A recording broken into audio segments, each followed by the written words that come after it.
Hello and welcome to this very special interview where I am joined by Dr Cornish-Dale. Do you ever go by that? I used to, yeah. I Really? haven't for a while. You know, I've been Raw Egg Nationalist for 4 years, 4+ years, keeping my academic qualifications and my identity under wraps. Yeah, cool, yeah.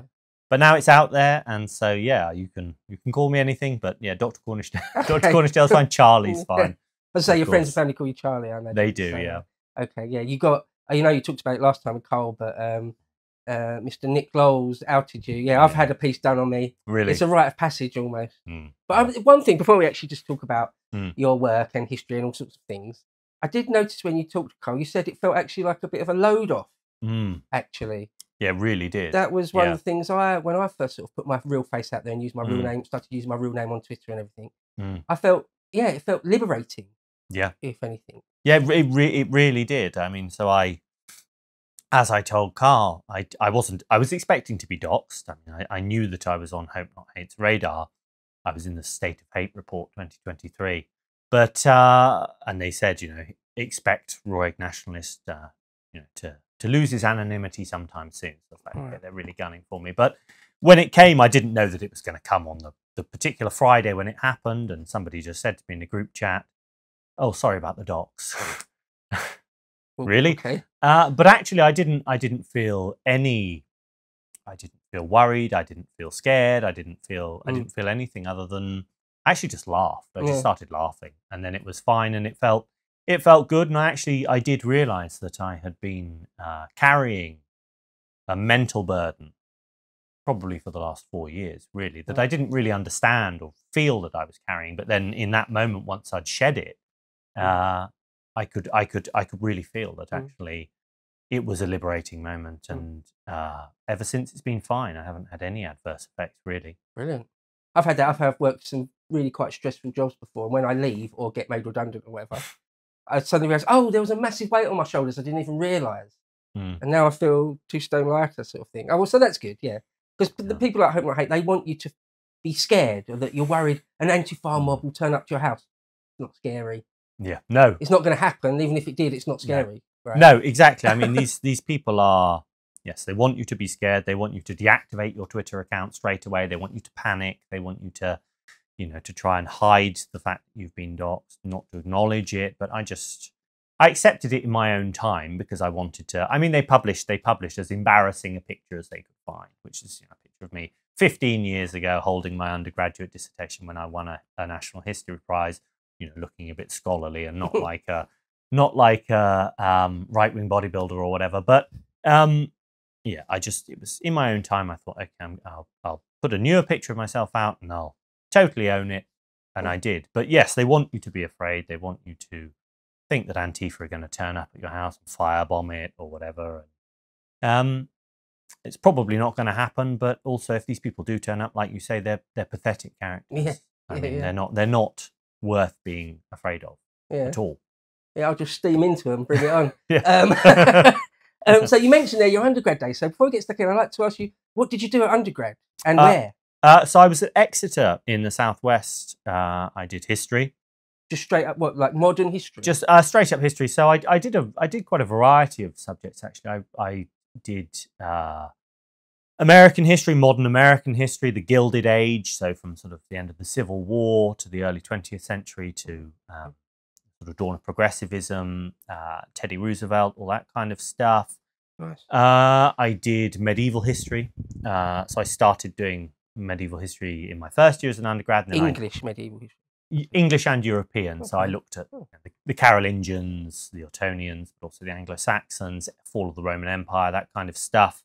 And then from my second year onwards, I really focused on medieval history, and particularly Anglo-Saxon history. And I ended up in my third year doing my dissertation on the reign of King Canute and Danish settlement after the reign of King Canute in England, which was interesting because England was conquered twice in the 11th century. We know all about 1066. We know all about the economic and political and social effects of demographic effects of the Norman conquest because we have the Domesday Book.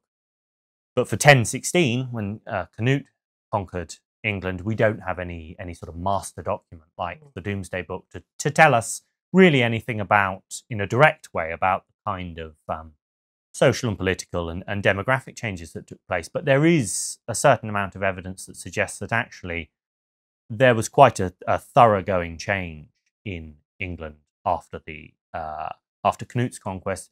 Maybe not quite as thoroughgoing as the Norman conquest, but there was definitely, Canute brought over his own people and he installed them in positions of power. And one of them was a housecarl, a member of his elite military retinue, who he installed in Dorset, my native Dorset. And there's quite a lot of good evidence for this figure. He was called Orc, and his wife Tolla.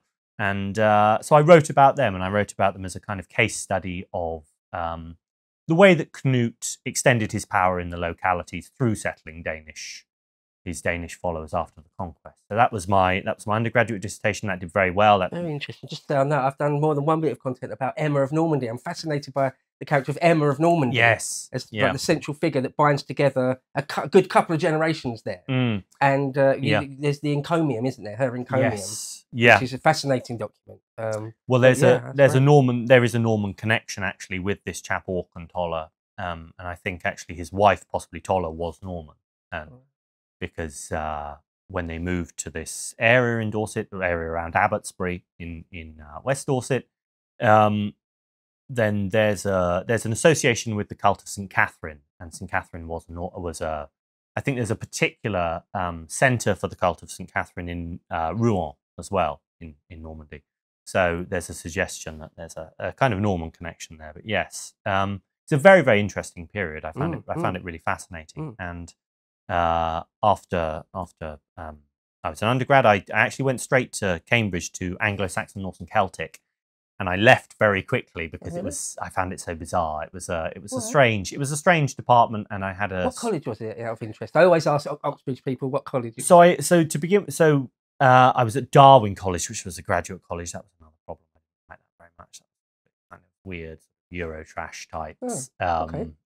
Mainly sort of like molecular biologists, not historians, not people in the humanities, not people I found particularly compelling. But so I was at Anglo-Saxon, Norse and Celtic for a very short period of time. I left, and I went back to Cambridge the next year and started a master's degree in anthropology and social anthropology, which I did, and then I started a PhD in social anthropology at King's College and King's College, Cambridge. Yeah. Oh wow. Yeah. So I was at. Many Americans out there don't know that's very prestigious. It doesn't get much more prestigious than King's College. Right? Yeah. It was. It was. It's an interest. I mean, that's Newton's college, isn't it? I think Newton went to King's College. I think Newton might actually have been at Trinity. Oh, okay. Yeah, I think maybe you're right, actually. Sorry. But I mean, King's is amazing. Very, very good. King's is right in the centre of King's Parade. Huge Gothic cathedral, one of not Gothic cathedral, Gothic chapel. That's one of the finest. It looks like a cathedral, doesn't it? Yeah, well, it's enormous. It's on a stupendous scale, paid for by Henry VI. One of the finest examples of Gothic architecture in the British Isles, and an endless source of wonder for tourists and visitors. They're constantly taking photographs, constantly going in, etc. So I went down the path of social anthropology. I ended up writing about Buddhism and starting a PhD on Buddhism that I thought I don't really want to do this either. So I left that, and but then a few years later I went to Oxford and did a PhD in medieval history. I wrote about the Reformation. Which college there? Lincoln. Okay. Lincoln. So Lincoln's on Turl Street. It's one of the really nice medieval colleges on Turl Street. And in fact, what's interesting about Lincoln is that it was quite poor during the early modern period and into the sort of modern period. So it didn't get upgraded in the way that a lot of medieval colleges did. So somewhere like Balliol, then they built these absurd sort of Swiss towers on it in the 19th century. And the other medieval colleges like Exeter and Jesus on Turl Street, then they had an extra level added later on, but Lincoln remained in its basic medieval form, 2 stories. Lovely. So it's kind of like an largely untouched medieval Oxford college. It's got like a really small cloister thing in the middle and stuff. Yeah, lovely. Wow. Yeah, 3 cloisters, wow. 3 cloisters, Lovely. Or 2 cloisters and a garden. Early modern chapel, so the chapel's a bit newer, but really, really lovely medieval college. And I wrote about the Reformation. I wrote about the Reformation in one English parish. So it was it was pretty niche. Yeah. You know, it was Sounds it. one parish in Dorset, my native Dorset, called Wimborne Minster, which is near Bournemouth. It was an interesting parish for a variety of reasons. The church there was a royal church before the Reformation. It was owned by the king. It was called a royal free college. So it was a parish church, but it was also a college. So it had a clerical community there. But really, what happened was the king used the college as a source of patronage. So he would give positions to people in his household there. So they just got money basically for doing nothing. So it was an interesting parish church. And what I did was I studied the kind of religion that the parishioners were doing before, during, and after the Reformation, and looked at how things changed basically on a local level. Because you've got these big changes that take place during the Reformation, of course. You've got Henry VIII's break with the Roman Church over his small matter of his marriage to Anne Boleyn, to Catherine of Aragon, and then subsequent remarriage to Anne Boleyn. You've got these big changes that take place, the dissolution of the monasteries, all this kind of stuff. But actually, what happened to ordinary people? How did ordinary people's religious lives change? And so that's what I investigated, basically. And it was quite novelistic, which is what I wanted it to be. I didn't want it to be dry. You know, a lot of academic history is, you write a PhD, you're writing within a very small niche. And certainly there's a tendency, I think, for dissertations, even in the humanities, to be very dry. And I thought, look, I'm going to write something that's novelistic, that gets as close as possible to ordinary people's experience, ordinary people's the way that ordinary people process these tremendous religious changes. And I think I did it. And I finished my PhD in 2018.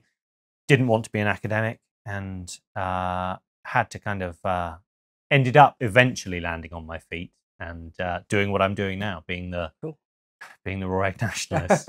Well, if we ever get you back, I would love to chat to you about the Reformation. Yeah, we should. I'm fascinated by the character. We really should be talking about Eggs Benedict here, but just while we're doing this, no, of course. I'm fascinated by the character of Archbishop Cranmer. I feel like he's still a bit armchair historian-ish, but I'm fascinated by him as a central character in a lot of it. Of course, he was burnt by Mary, so the story goes on even long after his execution. But I'm fascinated by him, and so anyway, yeah, I'd love to chat to someone who I love picking the brain of people who've got a wealth of knowledge, and obviously you have on that. So yeah, Cranmer's an interesting one because, of course, in Oxford you walk through along Trinity Street, central sort of street, and there's a cross on the floor, and that's where Cranmer was burned. Outside the city boundaries, in a ditch. There's a monument, obviously, but there's actually a brick cross on the road, on the street, and that's where Cranmer was burned. Horrible. I find his story much more interesting, like Thomas Cromwell, for example. Although I find Thomas Cromwell fascinating, or lots of the people, lots of Henry's henchmen. But for some reason, I've been fascinated by Cranmer for quite a few years now. Yeah, okay. All right, well, so we should actually get stuck into the book. So first of all, I take it that was the title is a take on the Benedict Option. Yes, by Rod Dreher. Yeah. So it was funny actually, because I had a copy of the Benedict Option. It was just kind of lurking on my floor, and I can remember I think I was sat on the loo actually, and I looked across and I saw the Benedict Option on the floor, and I thought, the Eggs Benedict Option. So I had the title for the book quite a long time before I had a book, before I had an idea for the book. I had this Eggs Benedict Option, and I had to come up with an idea for it. But eventually I did, and yeah, I wrote this book in 2022, and I think it's probably the most substantial formulation of my ideas about diet and nutrition and the relationship with politics, and also the Great Reset, the future of food, but also topics actually that are quite surprising, like the agricultural revolution that took place in the Near East about 10 to 12,000 years ago. So I set up an explicit comparison between what happened then with the dawn of agriculture, the kind of untold story of the dawn of agriculture, because we have this sort of triumphalist narrative about the dawn of agriculture, but actually I think things were quite different. So there's an explicit comparison between the agricultural revolution and the Great Reset, sort of plan for a global plant-based diet for the future of food to save the planet from climate change and also to feed an expanded global population of 10 billion people. Those are the main aims, sort of ostensibly driving this, the abandonment of traditional animal products, Right. meat and eggs. I did find it very interesting. Obviously, I read it for this interview. I found it very, very interesting. And it was much deeper than I thought it might be. I don't know why I didn't think there would be, because it touches on, correct me if I'm wrong, but I feel like it touches on not just the relationship between food and power, but also the whole of human history and even parts of sort of the human condition in some sorts of ways. You know, how we, because everyone has a relationship with food, right? There's this old adage or truism or whatever you might want to call it, cliche even, that we are what we eat. I mean, quite literally every cell in your body is made up of the air you breathe, the things you drink, and the things you eat. So in a sense, without being too hyperbolic, it couldn't be more important, really, what we eat. And so to be kind of poisoning ourselves or being in a way forced down avenues where we don't seem to have many other options other to poison ourselves. It's very, very important. So there's loads of places I'd like to start with this. Perhaps we could go through it chronologically. So start in that ancient history or prehistory time. You make a very good point, which I'd like to pick your brain about first and foremost, which is that, anatomically, modern humans have been around for hundreds of thousands of years. At the least, it's 200,000 years. Some say it's more like 600,000 years. Either way, it's hundreds and hundreds of thousands of years. And it's only in the last 10, 12 at most thousand years that man has sort of started cultivating grains and things. So, as you said in the book, 90% or 80% of our human time, we haven't been eating bread, basically bread, flour and bread. And so we're not really, in evolutionary terms and evolutionary timescales, we're not really evolved to be eating loads and loads of bread and grain and all sorts of things. Well, we have before the agricultural revolution, so before this big event in the Near East about 10 to 12,000 years ago, then we did consume wild grains. So there's evidence that we consumed wild grains. So, wheat is a grass, right? So there were wild forms of wheat.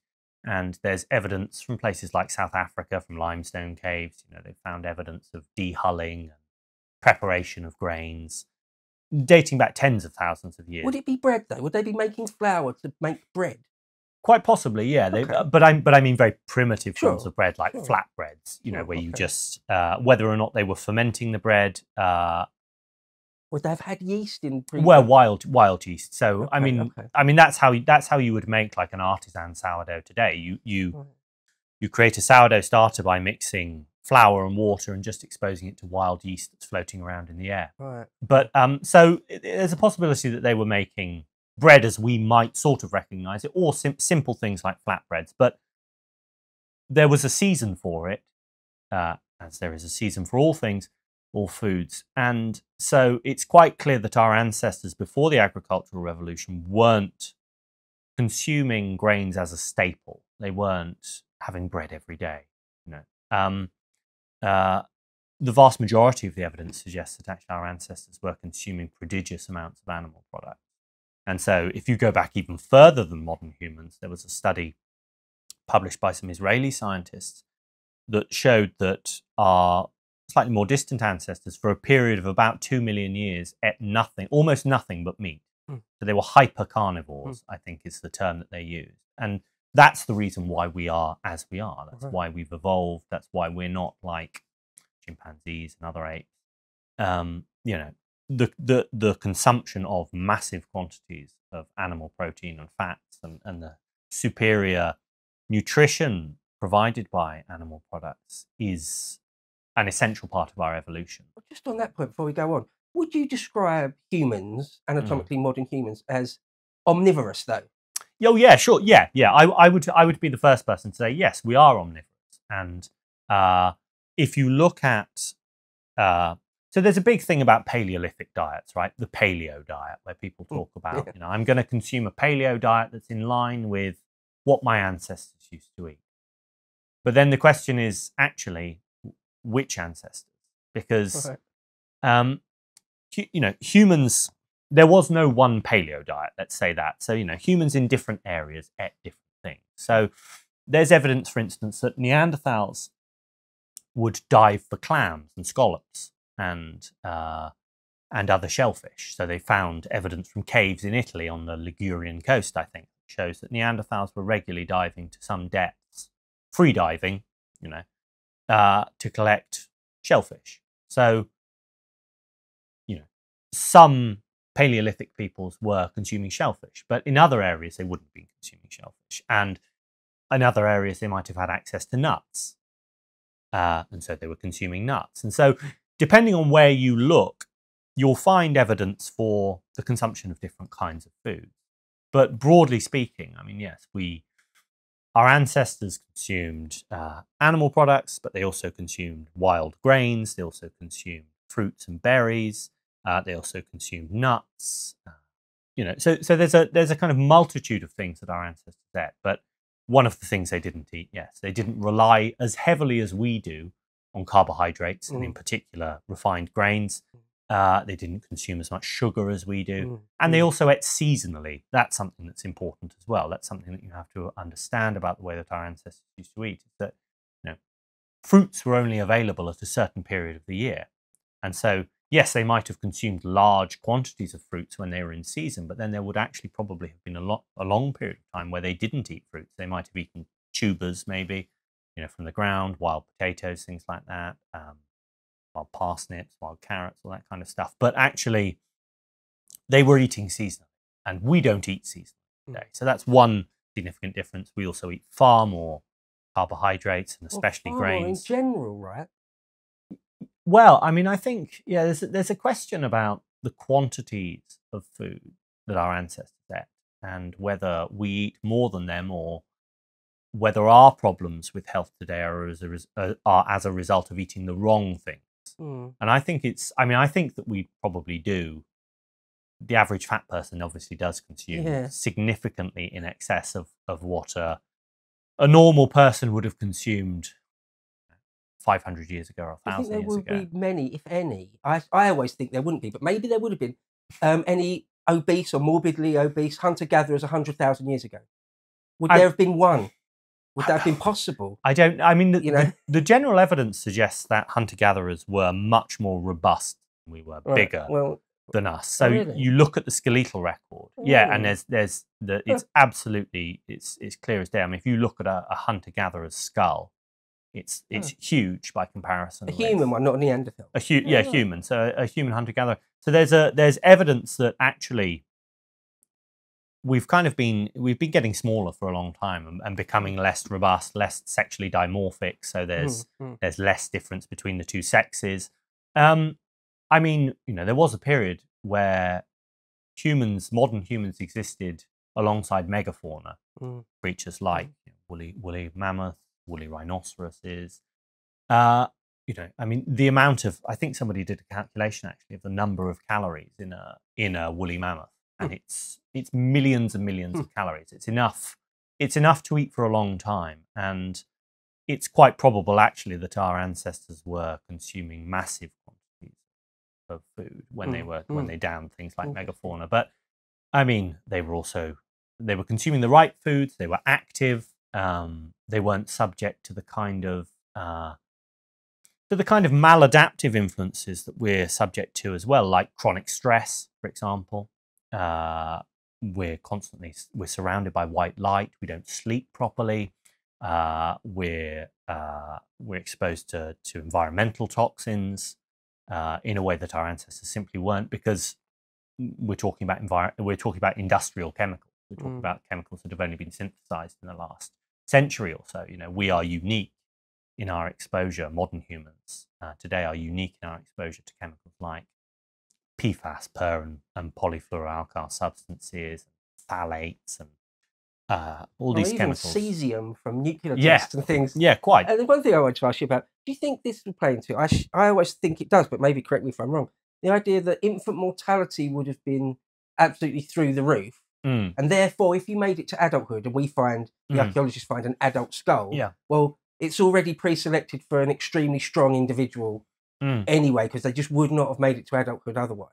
Yeah, there are a lot of interesting misconceptions about child mortality figures. Okay. You know, and the fact that a lot of people don't seem to understand that, you know, the life expectancy of a group of, let's say, hunter-gatherers was 40.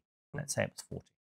But it was 40 because infant mortality was so high, and that skews the numbers, right? So a significant number of children died either during childbirth or soon after. But actually, yes, if you got to adulthood, you were just as likely to live into your 60s, 70s, or 80s. I mean, it was also a more violent time, and you know, there are plenty more ways to die, I think, or some different ways to die in the past that have sort of been eliminated now, violent deaths in particular. But yes, I mean, obviously that has a selective effect, and I mean, you know, we could go down a whole rabbit hole about what happens, you know, when you remove these selection pressures on human beings and what it does to societies and what it does to the human organism itself. But yes, I mean, infant mortality for the vast span of human history, for the majority, you know, 99% of human history has been massive. And so, yes, it's been a clear selection factor. But actually, if you could survive, then it's likely that you would live, you know, more or less as long, and certainly probably more fruitful life than the average person today, right? I mean, yes, you can live to 101 in a nursing home, but would you like to live to 101 in a nursing home, or would you like to live to 81 and be a Chad hunter-gatherer? Yeah. Yeah, I mean, infant mortality is to do with, even in Victoria, late Victorian, even the early 20th century before penicillin and things. Yeah. But because sometimes people say to me, no one ever lived, because I'm sort of classicist, really, the ancient world, the Greco-Roman cultures and things. They said people didn't live much past their 40s. I said, no, there's loads of examples. Like Aeschylus was supposed to be in his 90s. There's lots of examples of old people. It was rarer, but it's not like nobody lived to be a grand old age. I did a great bit of content with one of our other presenters, Josh, once about early humans, and he told me a story which I'd never heard of before, which was fascinating, where they'd found the skull. I can't remember if it was a Neanderthal or maybe so. I think it was pre-human. Yeah. A pre-human creature, like 1 million years old or something, and it had grown so old it had lost its teeth, and there was evidence that other people must have been chewing her food for her and giving it to her, a bit, you know, like a bird. Yeah. That's interesting. But that was remarkable and touching, and just not what you would expect. But one other thing before we move on, you talked about we're exposed to all sorts of other things now. Wanted to touch on sugar, because I didn't talk a great deal about sugar in that. I feel like other than a bit of fructose in fruit, people in the pre-modern times, or even a few centuries ago, the idea of having loads and loads of sugar in your diet, certainly like refined sugar, just would not have happened. No. And now loads of people get diabetes and stuff. They basically abused sugar. The other day I was in a restaurant and some people next to us got a dessert, and it was like this giant sundae thing, loads of whipped cream on it and a big lollipop stuck in the top. And it just, I looked at it for a moment, because I haven't got a particularly sweet tooth, you know, who doesn't like a donut from time to time, but I haven't got a massively sweet tooth. But I looked at this thing and I was like, that's absurd. Yeah. That's absolutely absurd. Our ancestors could not have dreamed of such a thing. No. I mean, what do you think about sugar in our modern diet?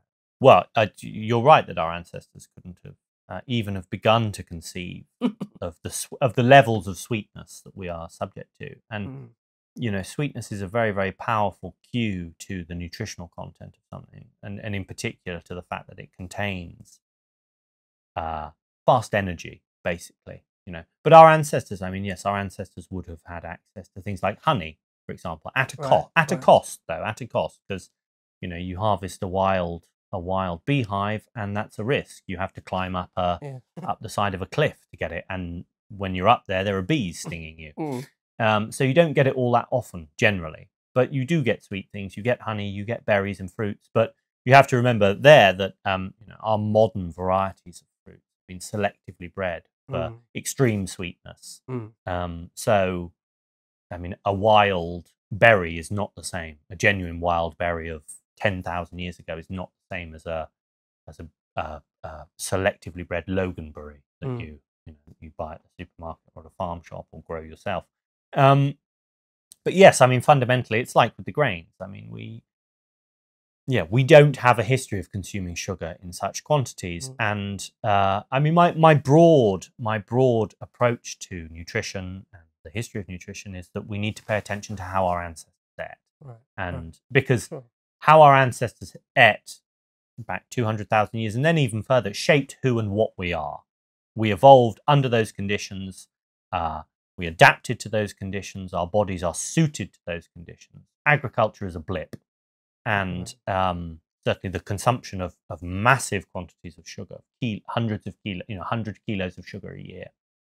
That's something we haven't adapted to deal with yet. And I do think it absolutely is a key part of, not the only part of chronic disease. And I don't think that sugar should be fingered solely, as it often is. People often try to say, it's the sugar. It's just all sugar is the problem. No, it's things like toxic vegetable and seed oils. It's refined grains. It's other things. It's food additives and other exposures, toxic exposures. But I mean, one of the things that's interesting as well about sugar, and this is certainly true in the US, is that sugar is smuggled into things as well. So people don't really like baked beans or something. It's got loads of sugar.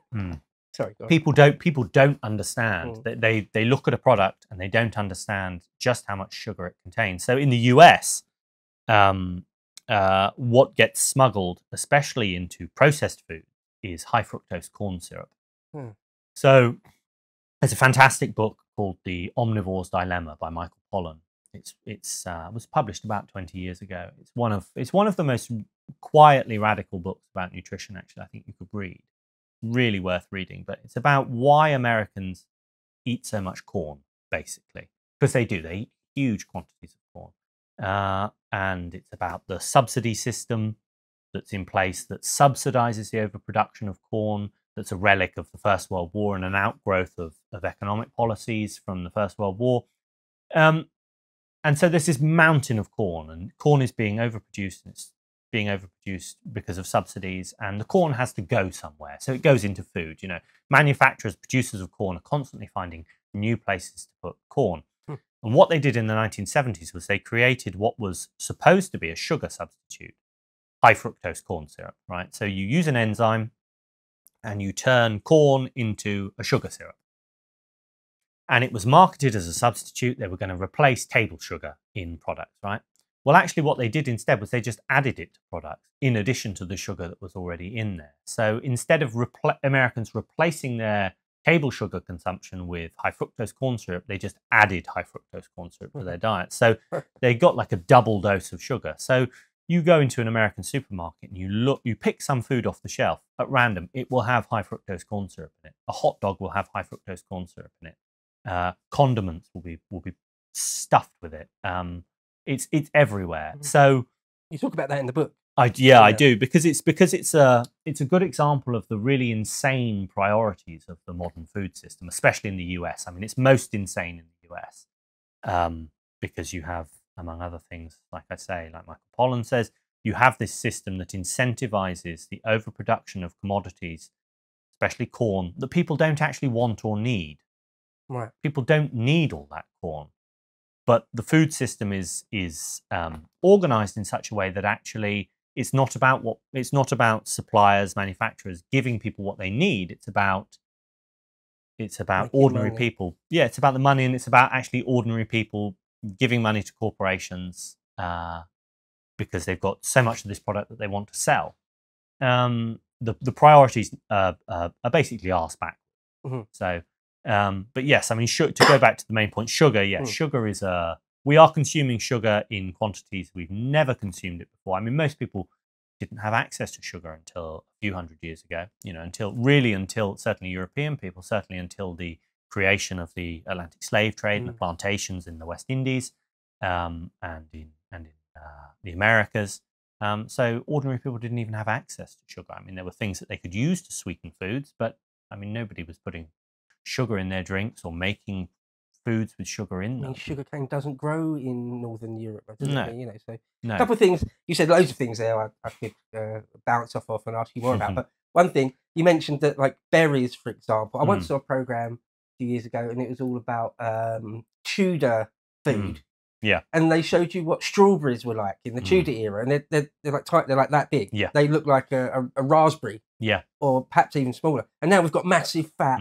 You just get ridiculous, like James and the Giant Peach style, ridiculous strawberries now, right? Yeah. I think that's the same with all sorts of stuff. I think one time I saw something about Roman era food, and I was like, this is what a free range chicken looked like. And it's like the scraggiest little chiclet thing. That's a full grown, plump, healthy chicken. Yeah. It just looks like nothing compared to our monster chickens we have these days, for example. Yeah. But one other thing I wanted to touch on is we talked about people were bigger in prehistory and all sorts of things, and whether we're more unhealthy now and all that sort of thing. One thing that springs to mind, though, is that, well, one thing that springs to mind is in World War One and even more in World War Two, when lots of Americans and Canadians came over and were stationed in England before the big push into France, both times.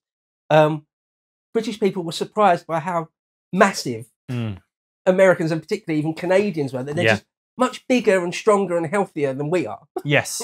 Yeah. Well, so I talk about this very interesting study actually in the Eggs Benedict Option about what's called the mid-Victorian diet. Do you remember that? Yeah. Yeah. Sorry, go on. Well, so I was just going to say, so I mean, we tend to think of the Victorians as being very malnourished, and that was the case for certain periods of time. Depends how much money you had, though, didn't it? I mean, really. But I suppose I mean I'm talking about like ordinary Victorians, you know, like the man on the street kind of. It's not starving. No. Yeah. But there was this sort of golden period in the mid-Victorian age, middle of the century, sort of 1860s, 1850s, 60s, 70s, when ordinary people had access to, because of rising prosperity, then they had access to a really abundant supply of high quality, locally produced foods, meat, fish. They were growing vegetables in their gardens, fruits, etc.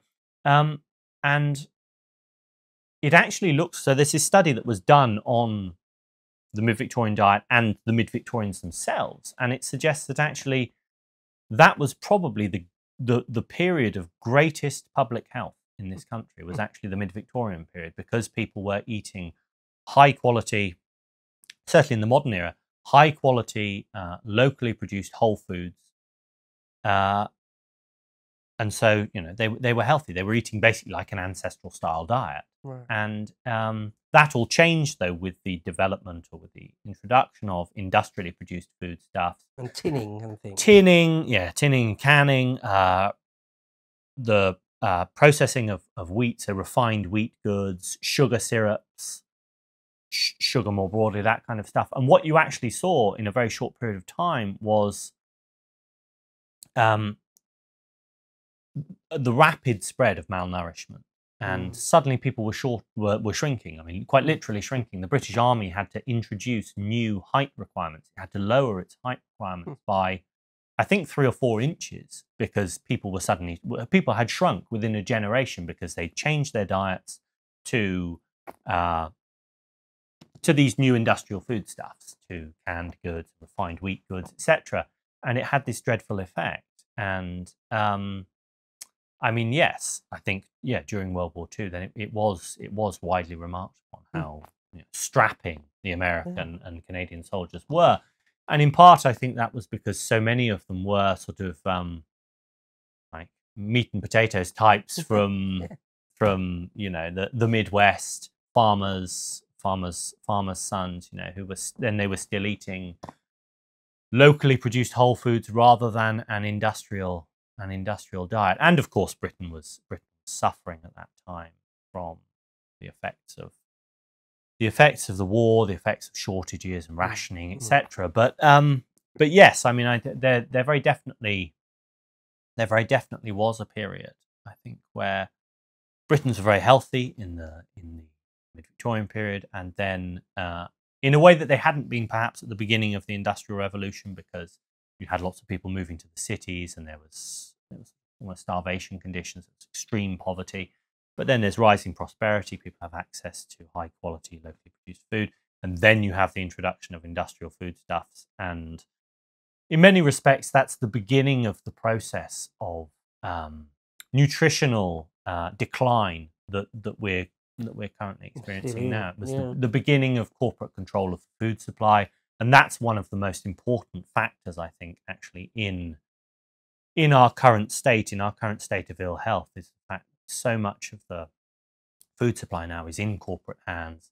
The food supply is geared to maximize the profits of corporations rather than our health, and we suffer greatly as a result. We're unhealthier than we've ever been. I mean, we may very well be living longer. Life expectancy may very well be the highest, nearly the highest it's ever been, but actually that doesn't mean we're healthy. All right. Yeah. Well, just before we go on to sort of talk about the Great Reset and things like that, I'd just like to touch one more time on grains and the ancient world, with sort of maybe the first civilizations in Mesopotamia. Like true sort of stratified city-state sort of thing. Yeah. You know, the Sumerians and and Uruk and whatever, all that sort of thing.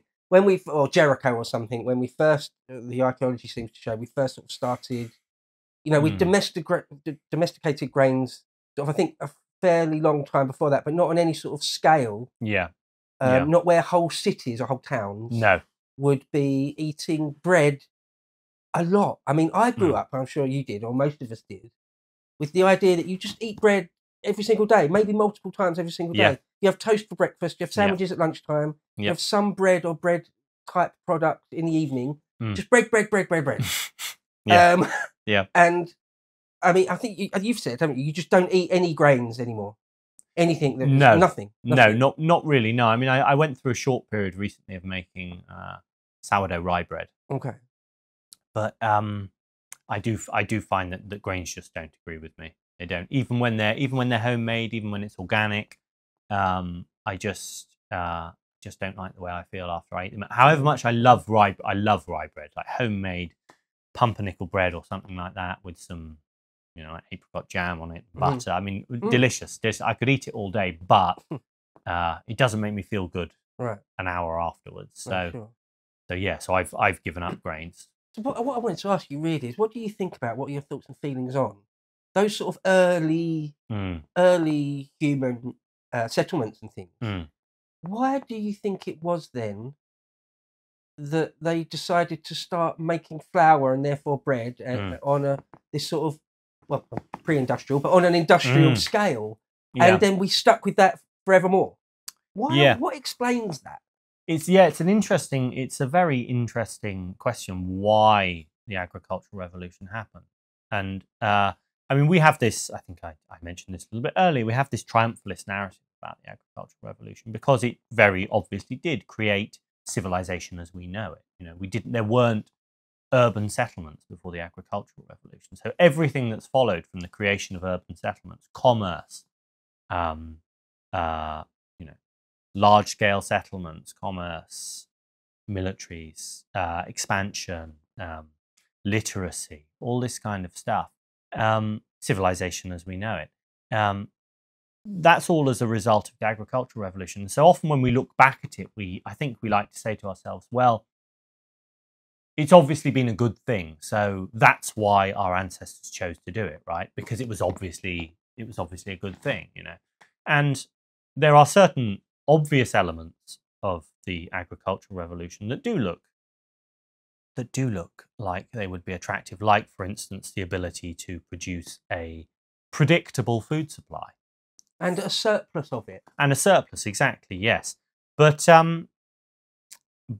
if we really look at the skeletal record, and if we look at the archaeological record and other evidence, it becomes very clear that actually early humans, the early agriculturalists, suffered terribly. They suffered physically, yeah, and I would imagine mentally too. There's massive evidence of malnourishment, of stunting, of deformities, of susceptibility to disease, etc. And you think that's from eating grains instead of just loads of red meat? Basically. Yeah, basically. So and raw eggs. And raw eggs, yeah, of course. Wherever you could find them, I think our ancestors would have eaten raw eggs. But our hunter-gatherer ancestors, pre-agricultural hunter-gatherer ancestors, would have been moving around the landscaping groups of maybe 100, 150 max, something like that, probably smaller, following the migration of wild animals. So in the Middle East, that might have been following the migration of gazelle, grand migrations across the Middle East and the Near East. They might have stayed in certain places. There was a certain amount of sedentism. So, for instance, they had kind of proto-settlements where they would like build huts and stuff, and they might spend some of the year there because that coincided with, say, a migration of gazelle or migratory birds, or because it was in a wetland area where there was, wetlands were areas of great abundance. And that's why, in fact, the agricultural revolution happened in the Near East. It happened in a massive wetland system between the rivers Tigris and Euphrates. Because you have on hand, you have all different food webs. You've got birds, you've got fish, you've got migratory mammals like gazelle, etc. Shellfish, you've got wild grains there as well, and you can even plant grains when the floodwaters recede. Or the Nile Valley or the Indus Valley. Exactly. So, but yes, our hunter-gatherer ancestors were eating a diversity of foods, and they were eating nutrient-dense animal foods in particular. But then with this the transition to agriculture, then you have basically a grain-based diet. That's more or less all they're eating, grains. And so when you look at the skeletal record and the other evidence, it actually doesn't look like it was a favourable trade. It actually doesn't look like trading life as a roving hunter-gatherer, eating, from a wide variety of different food webs, was actually worth it. And so there's basically, the suggestion is instead, actually, what you need a kind of gun to the head theory. It's like, actually, the first agriculturalists were forced into it. And how might that have happened? Well, one factor was probably climatic conditions. There's a suggestion, there's a clear suggestion that there was a significant, I think it's called the Lower Dryas period, I forget. There was a significant period of cooling. Oh, the Younger Dryas. Younger Dryas, that's it, yeah, Younger Dryas. And yes, there's a significant period of cooling, which probably affected food webs in all sorts of different ways, plant and animal, and might have made food more difficult to come by. But then it also looks like what you have is conquest, basically. Conquest driving the formation of these early these early urban settlements like Ur and Uruk. You probably have some kind of predatory elite coming in, capturing people in war, slaves, and setting them to work as agriculturalists. It's a complicated story that takes place over hundreds, thousands of years even. But there's very definite evidence that that people were pushed, that it wasn't necessarily an obvious choice to make. It wasn't obvious, like,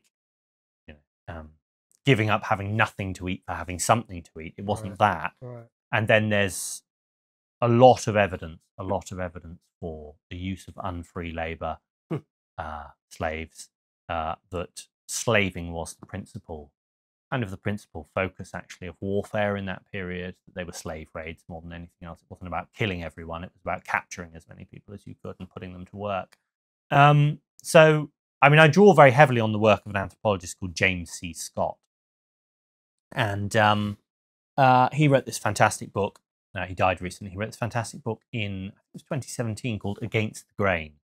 That's a revisionist account of the agricultural revolution, of the transition from hunter-gathering to these early settled urban farming civilizations in the Near East. And yeah, he puts at the forefront the kind of gun to the head theory. And he also posits that there was what he calls the golden age of barbarians, where for a long period of time, from the dawn of agriculture until about the sort of 17th, 18th century, in the modern era, AD, it was still possible to be a barbarian and not be subject to a grain state, to not live in a grain state, not consume grains.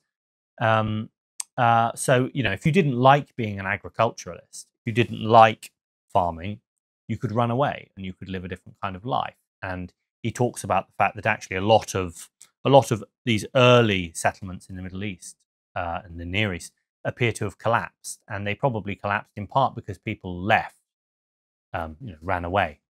So the states were always quite these early cities like Ur and Uruk were very fragile because among other things, they were constantly at war with each other, but also there was a very high population turnover because of the spread of new infectious diseases, which were created actually by the transition or became transmissible among humans due to the agricultural revolution.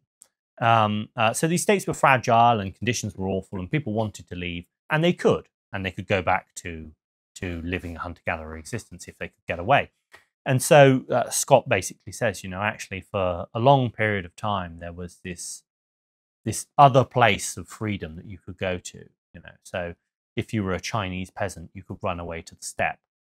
And he makes the point that actually in the ancient world, walls were just as often built to keep people in as to keep people out. And that's very interesting. Talks about the Great Wall of China and says, it wasn't just to keep nomads out. That was to make sure that Chinese peasants couldn't run off to the steppe and live as pastoralists or whatever. And this long period continued into the modern era, and that you have these sort of last vestiges of this kind of golden age of barbarism with groups like the Mountain Men in the US. These Westerners who would go off into the wilds. They'd throw off the shackles and the trappings of a Western lifestyle, a European lifestyle, and they would live like Plains Indians. They would live like Indians in the forest. They'd be hunter-gatherers. They'd live on the buffalo. They would eat an almost 100% buffalo diet when they could, and elk, beaver tails, all that kind of stuff. And like Daniel Boone. Yeah, exactly. But I mean, for all intents and purposes, they had gone native, and they would often marry Indian women, and then when conditions got bad and they were trapped in the winter, they would often eat their Indian wives. These stories of cannibalism. But sometimes get rickets and scurvy though. Yeah. Yeah. Well, I mean, the thing about rickets and scurvy is that you don't get them if you eat a proper nose to tail diet. Meaning, as in, if you just eat lean meat, then you'll probably get scurvy if you eat it just for long enough. But actually, they would eat things like the gallbladder, which contains vitamin C, and other anti-scorbutics. So they would eat the whole animal basically. They would eat every part, especially the organs. They really prized the organs. I mean, there's a fantastic article actually called "The Diet of the Mountain Men" that was written in the 1960s. It's in the Huntingdon Society Quarterly or something, and it's just about the diet of the mountain men, what they ate, based on actual accounts from the time. And it talks about how the mountain men would eat buffalo intestines raw and stuff, and all this other kind of stuff, and testicles and brains.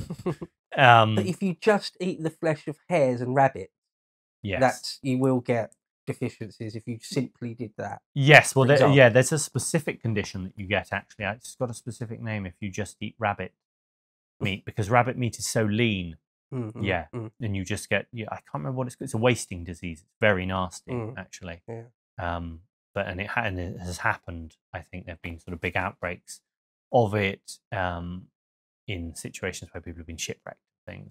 Or people have been exploring, and they've landed on an island and only eaten rabbits, and it's done them terrible harm. It's very interesting what you said about walls. It immediately sprung to mind that the Berlin Wall was very much to keep people in. But no, it's a very interesting point. One last thing about sort of the ancient world, the ancient grains. This idea that that it just didn't help us, but to play devil's advocate, because I don't disagree with anything you've said, but to play devil's advocate. The idea simply of a surplus, though, would it not have been the case that, I think you're absolutely right to say it's actually complicated. We didn't just go from being hunter-gatherers to settled, and that's it, because we still got hunter-gatherers, nomadic peoples today in the world, don't we? So, and I think they think now, archaeologists and things, that it would have been gone up and down. If you look at places like Göbekli Tepe and stuff, it'd be sort of semi-settled for some of the year, or some cultures would move away from being hunter-gatherers to be settled and then go back. So there were ups and downs on the graph, if you like. Do you agree with that? Probably is what happened. I don't think that there was one single moment where a switch went and suddenly you know, suddenly people were totally settled. And I mean, the thing to realise as well about the agricultural revolution is that it was taking place principally to begin with in the Near East. It wasn't taking place anywhere else. Yeah, right. Yeah, so I mean, it's very specific, isn't it? It was Mesopotamia. Yes, yes. So maybe you could say the Nile Valley. Yeah, between the Tigris and Euphrates rivers, in an area that's called the Southern Alluvium. Right. Yeah. So that area much more resembled the sort of something like the Mississippi Delta than it does now. The Fertile Crescent. Yeah. So you've got this sort of these wetlands with raised areas above the level of the water where you could have settlements and then you could farm down in the sort of course of the river and in the floodplain, etc. But yes, it wasn't an overnight change, and it was a change that was reversed. And so, like I say, you have people going back to being hunter-gatherers from agriculturalists, either because the state collapsed through war, or because they just wanted to get away because it was so intolerable and awful being one of 50,000 people crammed into a city like Ur or Uruk in the early days. But nevertheless, farming spread, and the process of farming as a mode of production was consolidated, and here we are today. We have made the transition, and we've cemented the transition. If you look, I think in Jericho there were sort of giant grain silos. Yeah, I come back to this idea of whether the payoff was worth it. It's a good argument to be made. It wasn't worth it. But the idea of just simply scarcity versus surplus is that if you are a hunter-gatherer and for whatever reason the herds that you follow fail, or for some climatic reason the seasonal grains that you follow, or anything like that happens, there's just mass starvation then. And so if you go look at somewhere like Jericho where there's giant grain silos, well, then at least we've avoided that. We can go a year, maybe two, maybe more, of not everyone dying of starvation. Sure. I mean, do you think in their mind, 9,000 BC or 7,000 BC, they're thinking, we've got to do it this way because we could just all die? Yeah, I'm sure there's an element of it. It can't have escaped their notice that actually this was a regular way of providing a reliable, fairly reliable. I mean, we shouldn't forget that crops fail as well, and that actually when Paleolithic hunter-gatherers weren't dependent on one single food source, but actually making yourself dependent on one single food source, however reliable that might be, is putting all your eggs in one basket and inviting disaster, and disaster did happen. I mean, I think what you need to... So you've only really mitigated risk to an extent by... Yeah. It's not like you're just safe and you're out of the woods. No, starvation will never happen again now. It's not that, is it? No, it's absolutely not that. And I think also you have to understand that hunter-gatherer populations were much smaller and they were dispersed. So a given area of land would have a much smaller number of humans on it than of hunter-gatherers on it than agriculturalists. And so actually, I think the effects of, let's say, like a collapse of some of the population of some prey species, for example, the effects would be mitigated by the thinner distribution of human beings in the landscape. Whereas what you get is with these grain civilizations is you get unheralded concentrations of people, and yes, you can feed them, but then when there's a problem with the food supply, you've got unheralded starvation. If you've only got 100 people, 100 people on 100 acres or 1,000 acres, then actually you'll probably find enough food to feed them if the main source disappears, because there are other sources. But if you're just relying on grains and the grains disappear, and you've got 50,000 people, then you've got a big problem, a much bigger problem. But yes, it did provide regularity. It did provide, and I think also actually what we need to think about, or what we need to emphasize when we talk about surpluses, is that surpluses also serve other functions than feeding people. Taxation, right? I mean, surpluses allow taxation. You can't tax wild strawberries. You can't tax wild foods because actually, and this is something that states have realized, states realized in dealing with nomadic peoples that they can't tax them. First of all, you can't necessarily know where they are. That's a problem. And then, second of all, if you want to get something out of them, it's hard to know what they're going to have, because you know, they might have. You come upon a group of hunter-gatherers. You can't predict what kind of commodities they're going to have. They might have gazelle. They might have fish. They might have some nuts. It's hard to make that kind of into a sort of regular form of tribute, which is what tax is. But if you have a grain population, a grain-based civilization, you can say, you know, every year in harvest season, you're going to give us 10% of your wheat crop, and you can just impose that, and you can expect it. So there's money and power. There's money and power, and it allows forms. Obviously, it allows forms of social organisation that pastoralism and hunter-gathering lifestyles don't allow. You know, you can use a grain surplus to pay an army.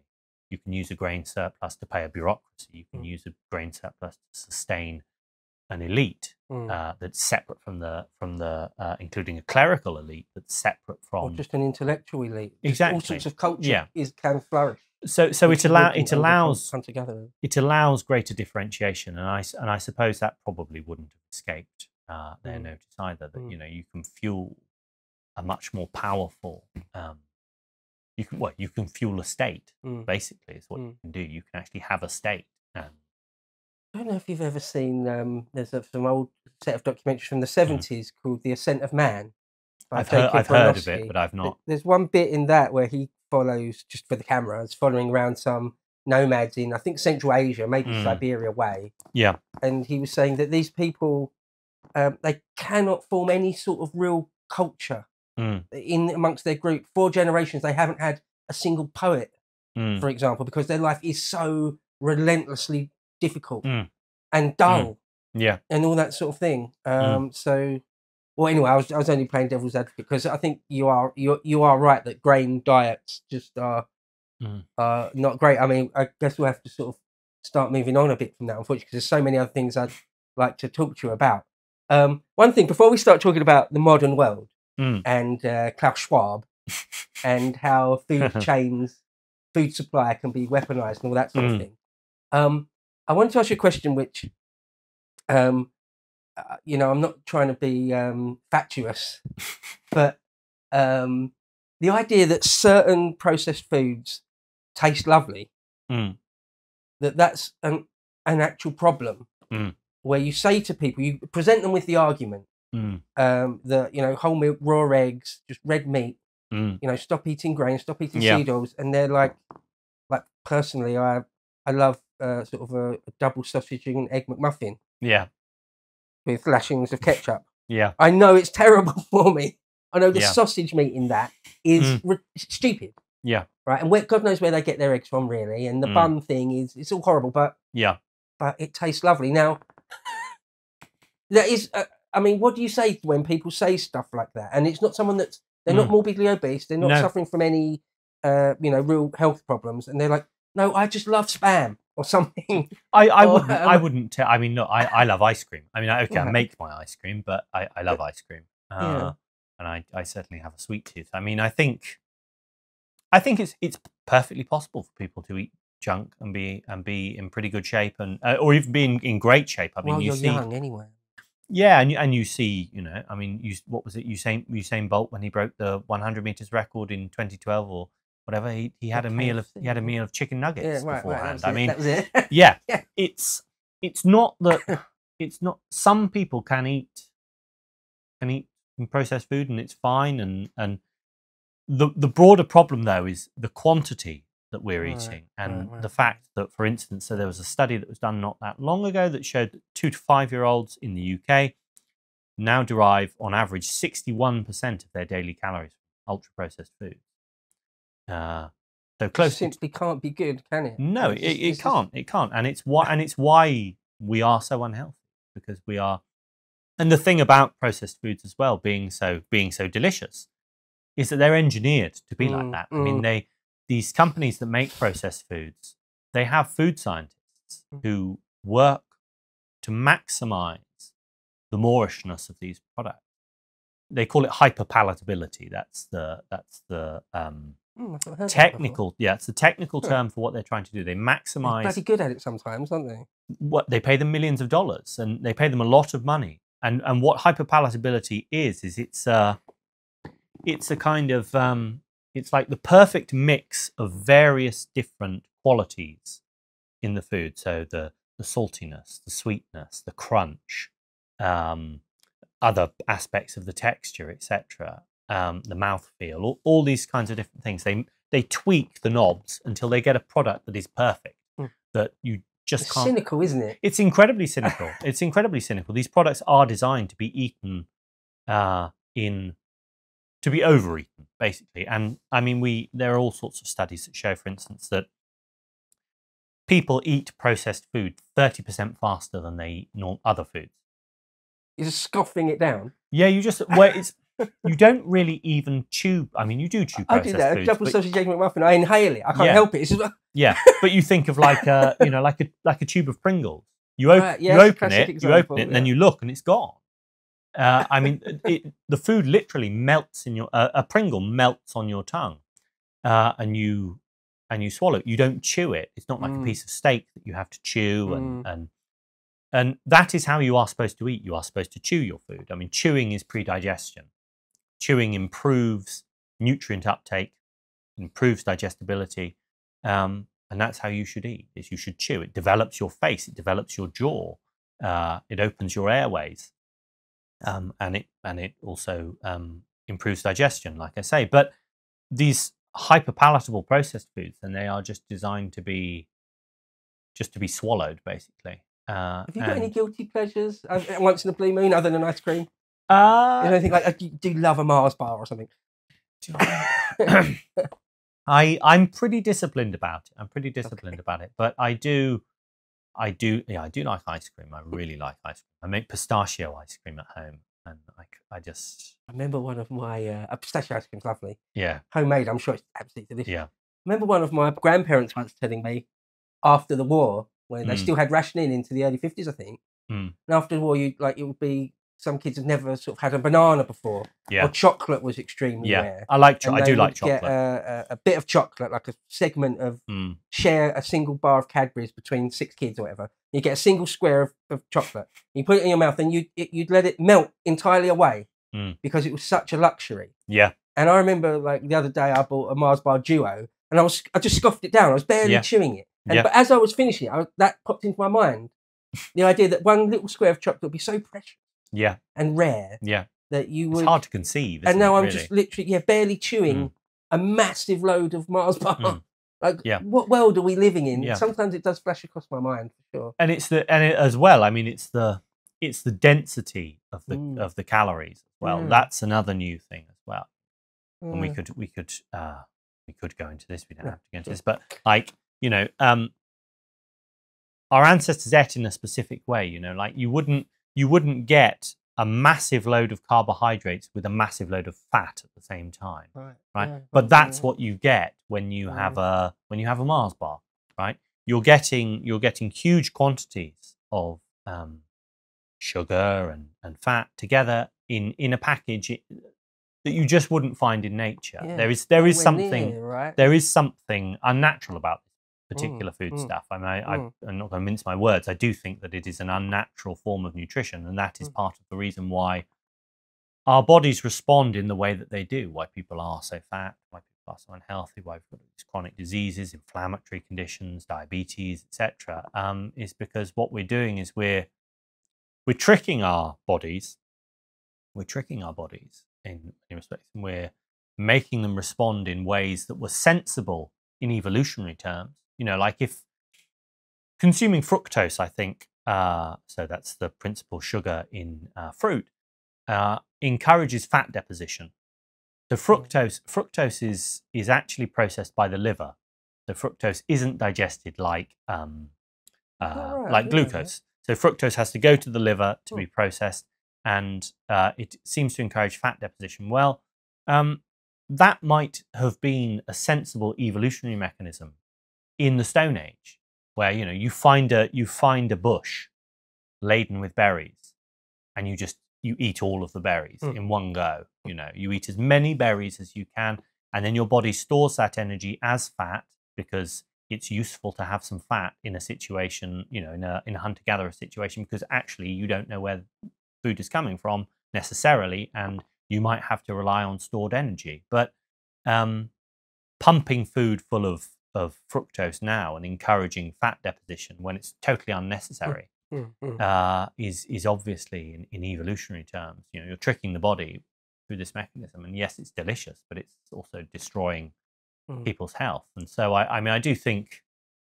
that processed food is singled out now, is increasingly being singled out. But I actually think that that's right. I actually do think that we need to understand and need to educate people about the fact that actually processed food is unlike virtually any other form of food that we've ever eaten in our history. And that is why we are in the state we are in. I think unnatural is certainly right.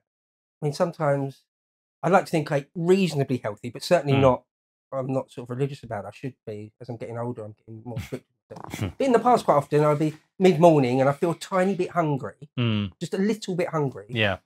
Go into a shop and buy a big grab bag of salt and vinegar McCoys, a can of Tango, and like a Lion Bar, we've all or done. something. We've I just scoff all that down. I feel all right now, but that's really that's sort of mad. Really, the amount of sugar, salt, just way too much. Way too much. I'd be better just having an apple. Should have just had an apple or something. Yeah. And yet or a different breakfast, even. Yeah, or just a proper breakfast in the first place. Yeah. I mean, just before we go on, what is your sort of roughly an average breakfast for you? So my breakfast at the moment. So I've been cutting a bit of weight. It was quite funny actually when I was doxed, because I was doxed at precisely the right time. Because the year before, I had been on like a mega bulk. Basically, I was doing powerlifting style workouts, and I was 16 stone, and I'd shaved my head, so I wasn't quite as presentable. Maybe presentable. Well, 16 stone though. I mean, you're about my height, maybe a touch taller. Yeah. So were you? Was that bulk though? You must. Yeah, it was bad. Some of it's obviously fat, because you know, if you're a natty, you can't bulk in the same way that you can as if you're on PEDs, on steroids. You know, you can put on a lot of lean mass without fat, but it's harder, I think, when you're a natty. But yes, I was much bigger, and which was kind of funny. So the docs kind of came at the right time for me, because I'd cut and I'd grown some hair back, and you know, made myself look vaguely like a member of the human species again. But yes, I've been cutting weight for a while, so I'm on what's called the Gironda steak and eggs diet, which he called the maximum definition diet. So it's basically just steak and eggs, or red meat and eggs. So you have 1 or 2 meals, or even 3 meals a day of steak and eggs, and then every third day you top up your carbohydrates. You have a kind of you replenish your muscle carbs. Is it some potato? Yeah, I mean, I tend to. So what do I have? I just tend to have fruit. I just tend to have some fruit, honey, that kind of stuff. So not maybe much some green rice. veg then. Not really, no. I mean, so I'll have. So for breakfast, for instance, I will have. I have maybe 6 eggs, raw or cooked. Sometimes I have them cooked with bacon, cooked in butter, and then I have something like, for breakfast, I have something like a stew, like ox cheek stew. So I've got an Arga at home, and I just chuck some ox cheeks in a Le Creuset with some veg and some water and some herbs, and then the next day I've got a nice stew. Lots of collagen. Gelatin is good for you, and that's something that people don't get enough of, actually, is gelatin, because we don't eat nose to tail. You know, that's the gooey stuff in skin and ligaments and connective tissue. So I mean, that's basically my breakfast, is maybe something like bacon and eggs, or just raw eggs, and then a beefy stew, and then maybe a piece of grapefruit or something. All right. So a bit of fruit. Bit of fruit. Yeah, I like maybe fruit. One thing, while we're just talking straight up about food, of course, for the moment, I've had it pumped into my brain, and I find it hard to get rid of the idea that you need green veg, fresh green veg. Now, a lot of what you say doesn't really talk about that very often. I mean, what are your opinions on that? I've got it in my mind that you've got to have sometimes, not loads, don't have to have it all the time, certainly, but something like broccoli or greens or runner beans or something like that. And if you don't have that, if you go months on end or years on end without that, you'll get health problems. You'll have problems with your hair, your nails, and your skin. That's. I mean, that is. There are lots of beneficial compounds in fruits and vegetables, and in green vegetables, in particular. But you don't have to eat them. You don't have to eat them. I don't have to subject myself to kale anymore. No, you don't. And it's yes. I find it hilarious that kale is supposedly a superfood, but not liver. I mean, liver, for example, is pretty much the most nutrient dense food you could imagine. I mean, it knocks kale into a cocked hat, and but people are told to eat kale. I mean, it's part of a broader, and I talk about this in the book. It's part of a broader campaign against animal foods that's taken place over the course of the 20th, certainly from the middle of the 20th century, and continues today. You know, telling people not to eat eggs, not to eat butter, not to eat red meat, because of the cholesterol, principally. I mean, that was the cholesterol and the saturated fat. That was the principal justification. It will cause heart disease. Well, that's all been debunked. I mean, it was bunk at the time, but it had the backing of some powerful industry money, especially from the margarine industry, and the American Heart Association, and that's had a dreadful effect on human health. I mean, we were told, look, you give up animal foods, you stop eating bacon, you stop eating sausages, don't use butter, and heart disease rates are going to go down. People are going to be healthier. Well, we were told that in the 1940s. Well, the precise opposite happened. Precise opposite. We're more unhealthy than ever. We're unhealthier than ever, and we haven't totally abandoned animal foods, but we've largely abandoned animal foods, and we've abandoned things like butter and lard, tallow, and eggs. You know, people are terrified of egg yolks. It's insane when an egg is it's a complete food. It contains a wealth of nutrients and micronutrients and enzymes and vitamins and minerals. I mean, it's about as nutritious and as perfect a natural food as you can find.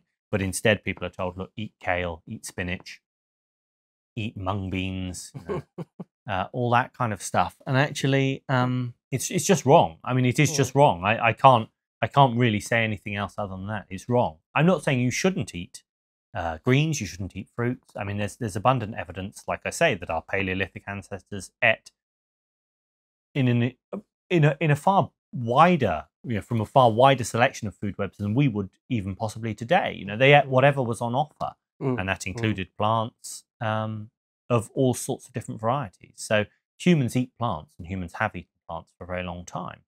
So I'm not saying you shouldn't, but the principal focus of your diet, I think, should be nutrient-dense animal food. It should be going back to eating in a kind of nose-to-tail manner, following the example of our ancestors. So what you're saying is we should live like the eggs. Live like the eggs? No, of course I'm joking.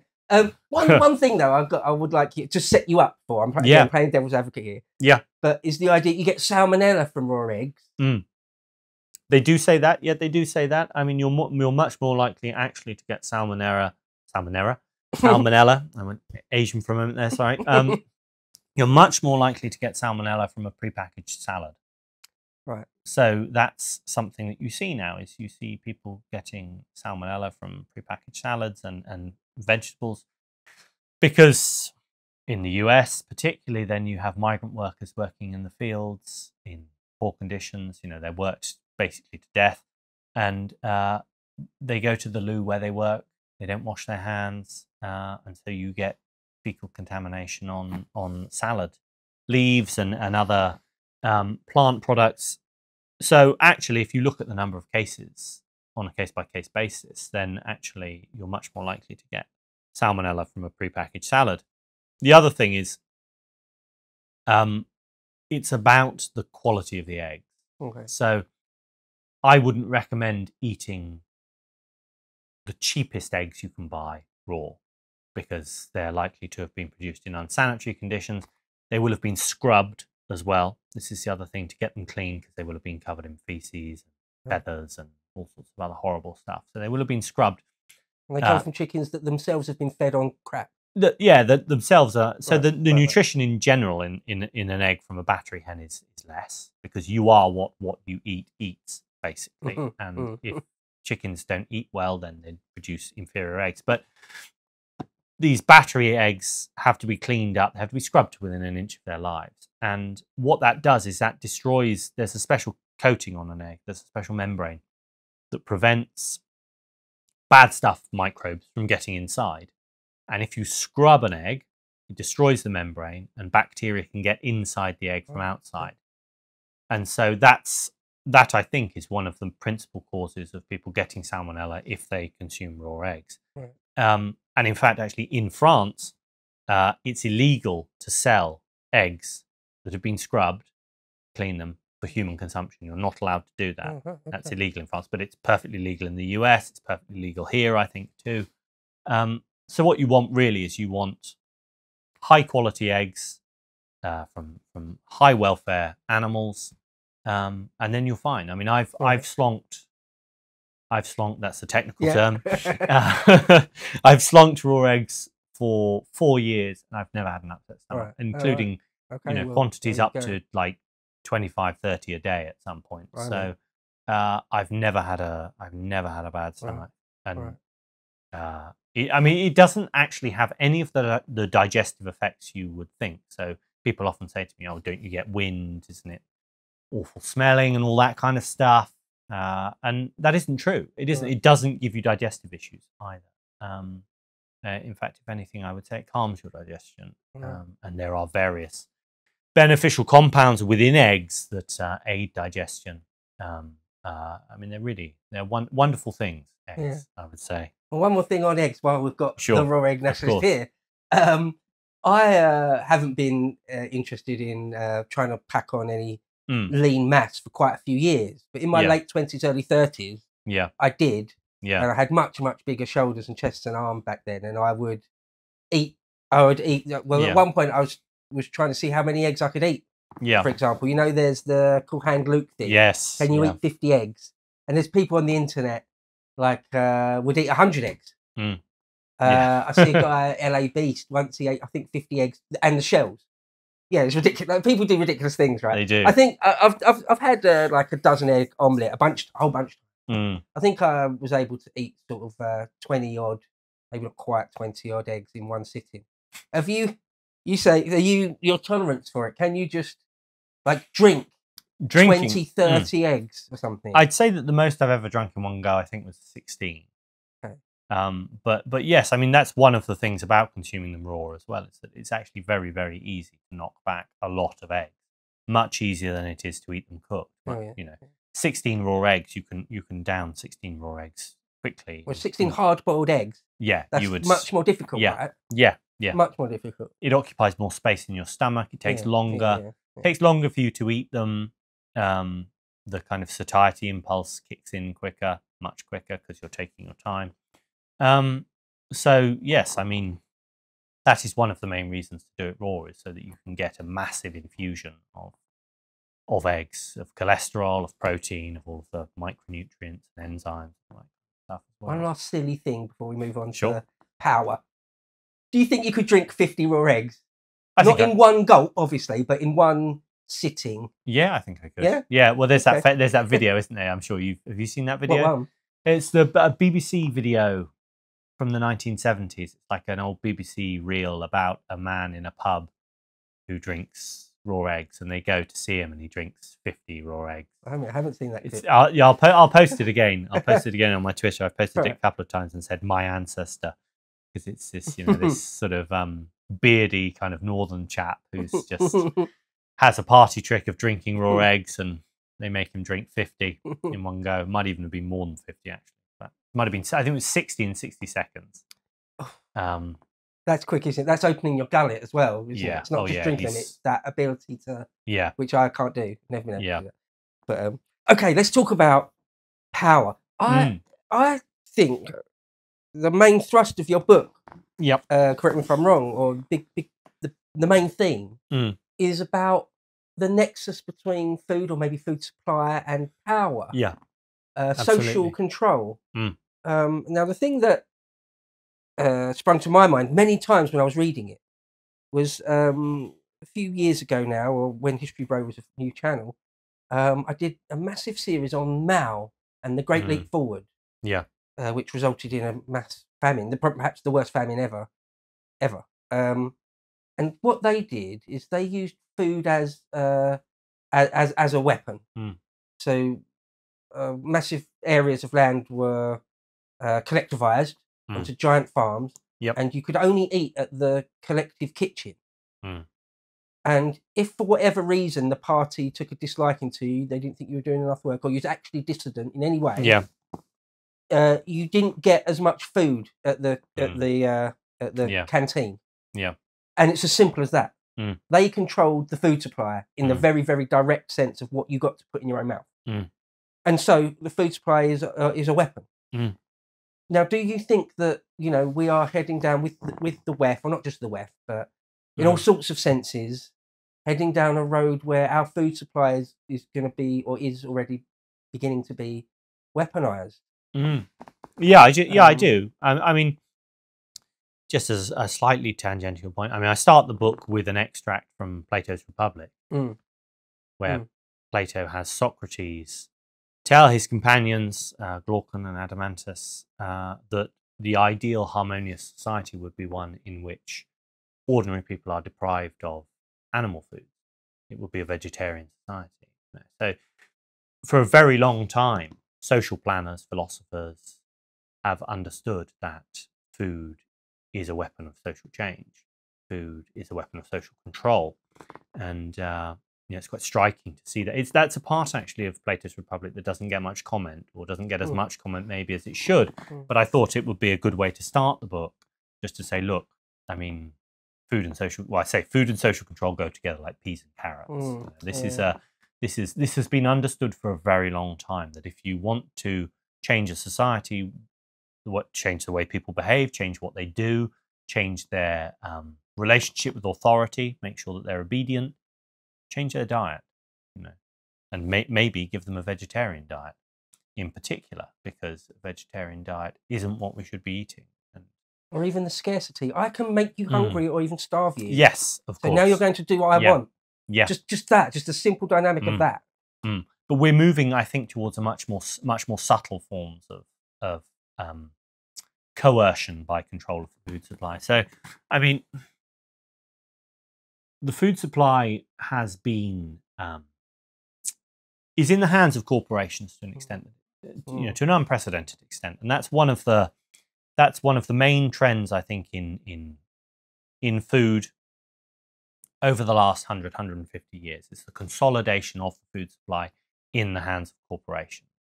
And it's been a disaster for human health since the beginning, but it's getting much worse with these new processed foods, and also as the degree of corporate control increases and people's options become more and more limited. I mean, the book is about the plan for a global plant-based diet, right? So that's the main focus, and that's where the comparison with the agricultural revolution comes in, the transition to agriculture. Everything else is, it's about whether plant-based diets are good for human beings, and what it actually would mean if we made the transition to a global plant-based diet, as our lords and masters want us to. And this isn't a conspiracy theory.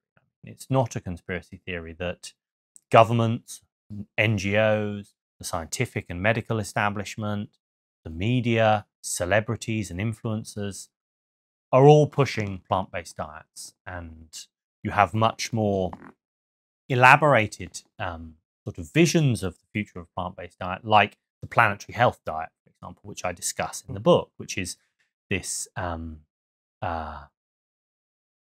it's a kind of deeply elaborated global diet, basically. So it's like this is what the diet for a model citizen or a normal citizen in 2050 is going to look like, and it's calorie and macronutrient breakdown of an average person's daily food intake, and it's all coming from plant sources. It's all and this planetary health diet was created by the Eat Foundation, which is a non-profit organization. Not heard of them. Yeah, well, so it was founded by two Norwegian billionaires, a billionaire couple called the Stordalens, and it's basically the food wing of the World Economic Forum. Right. So they do all of the sort of thinking about the future of food for the World Economic Forum, or a large part of it anyway. And this planetary health diet was created by the Eat Foundation and the Lancet, the medical journal, the prestigious medical journal. And it's the vision of what diet is going to be like in decades in order to save the planet from climate change and feed a population of 10 billion people a healthy diet. So in inverted commas. In inverted commas. Because you talk about the Eat Foundation in there a fair bit towards the end, I think. But yeah, I'd not really ever heard of them before. This Norwegian couple. Yeah, the Stordalens. Not really heard of them before. They're just I hadn't really heard of them until I started digging into them. But there's this nexus of all of these different groups, governments, NGOs, medical establishments, all pushing in the same direction, corporations, all pushing in the same direction, which is towards the abandonment of traditional animal foods, meat, dairy, eggs, etc., in favor of a plant-based diet. And what that means, among other things, and I go into detail about this in the book, is the further consolidation of corporate control of the food supply. Right? Because in order to feed a global population of 10 billion plant-based diet, you're going to need new genetically modified forms, high-yield forms of crops like wheat and soy, other plants, crops. You're going to need these sort of novel proteins as well that they're talking about, like lab-grown meat and farmed insects and plant-based meat and all this kind of stuff. And all of these different things can be owned with patents.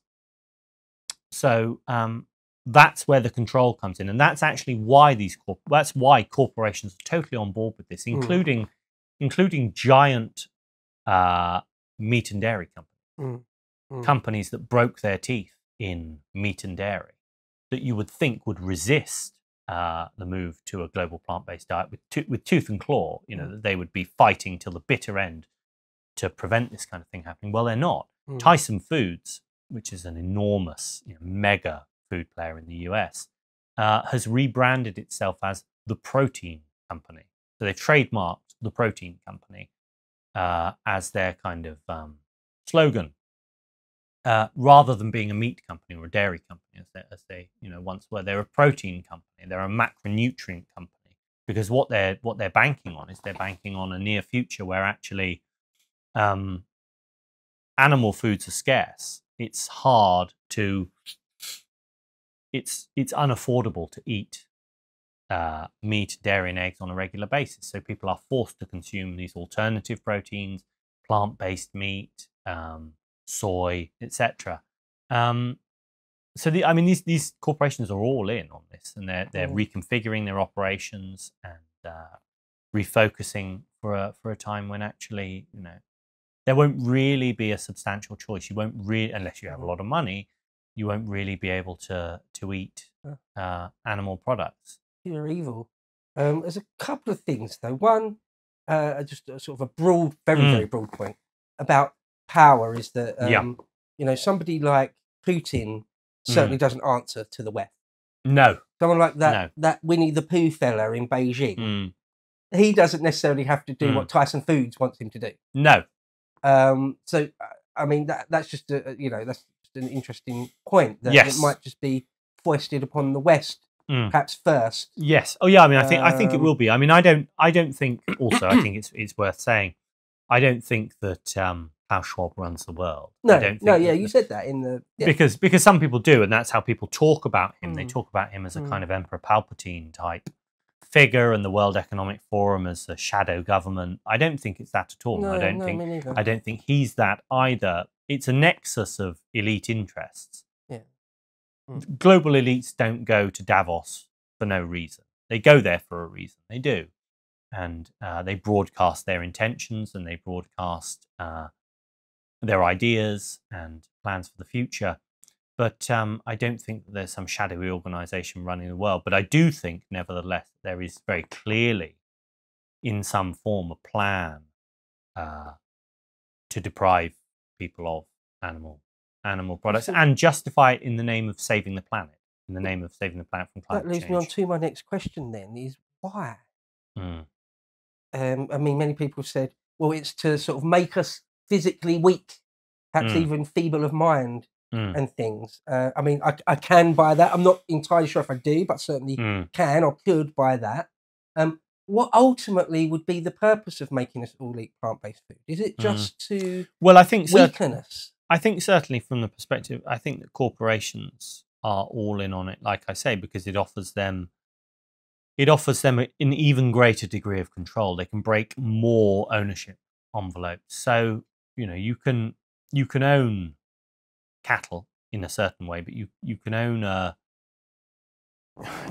lab grown steak down to the molecular level. It offers them a level of control over the product that they just can't get with traditional food stuff.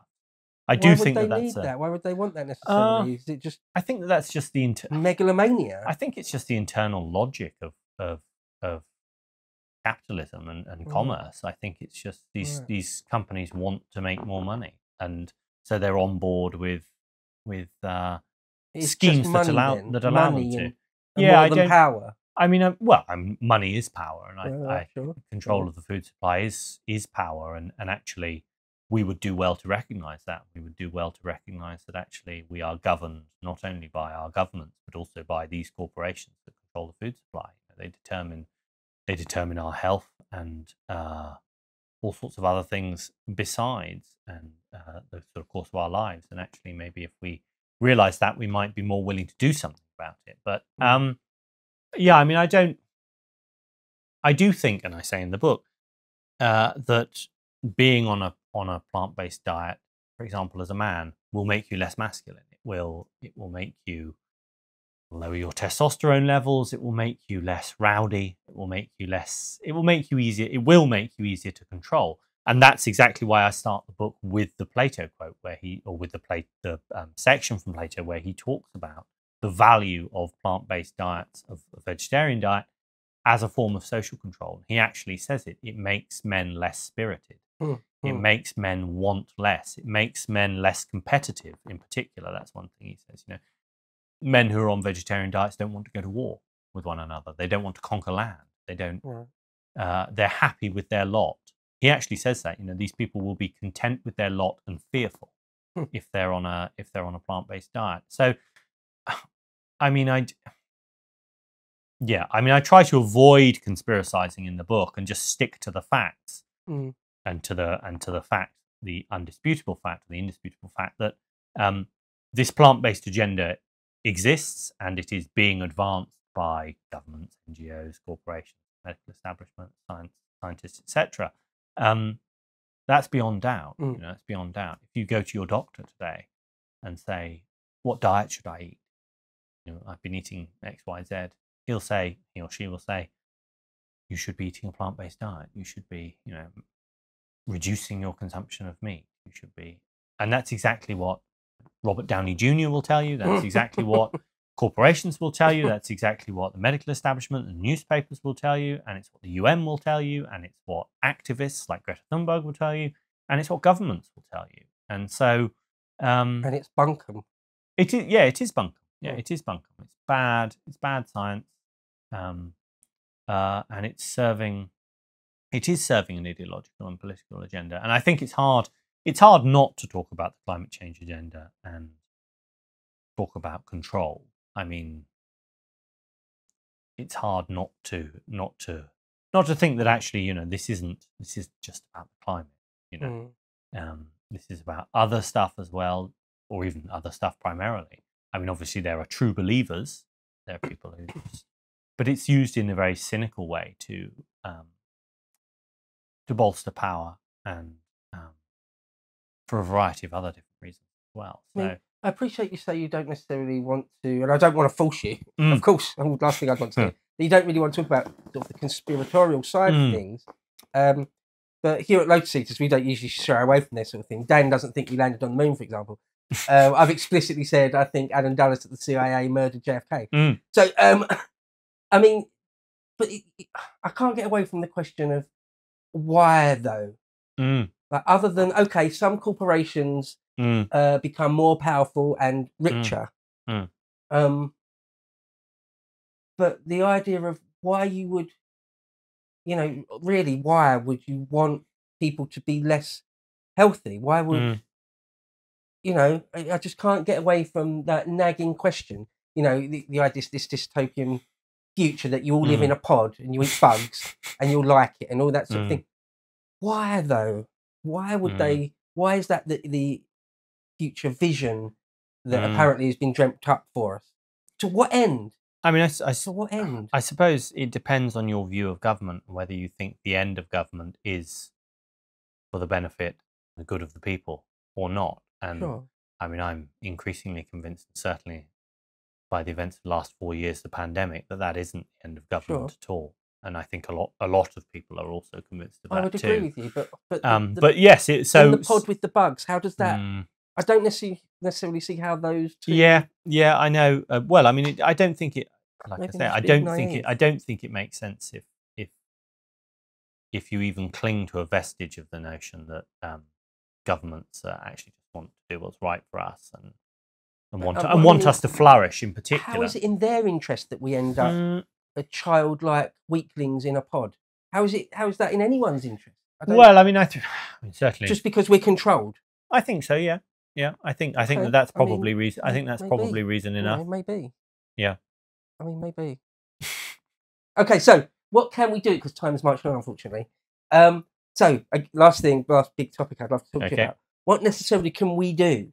You talk a lot about, I think, the dacha system in Russia. Yes. Or the idea that people, I mean, in Britain it would be allotments. The idea that you grow things in your own garden, your own yard. Yes. You're an American. One way or another, you grow your own food. Or even raise your own livestock. And all sorts of things. That's what you talk about a fair bit in the book. Yes. So I'd love to let you talk all about that. I'll pick your brain a bit about that. Yeah, of course. Also, go ahead. What would you say? I mean, obviously, if you live in the middle of a city and you haven't got any money to be playing with, it's going to be very difficult for you. Sure. But beyond that, if you've got any sort of capacity to have an allotment or grow things in your own garden or anything at all, or people that you know live somewhere that could. Yeah.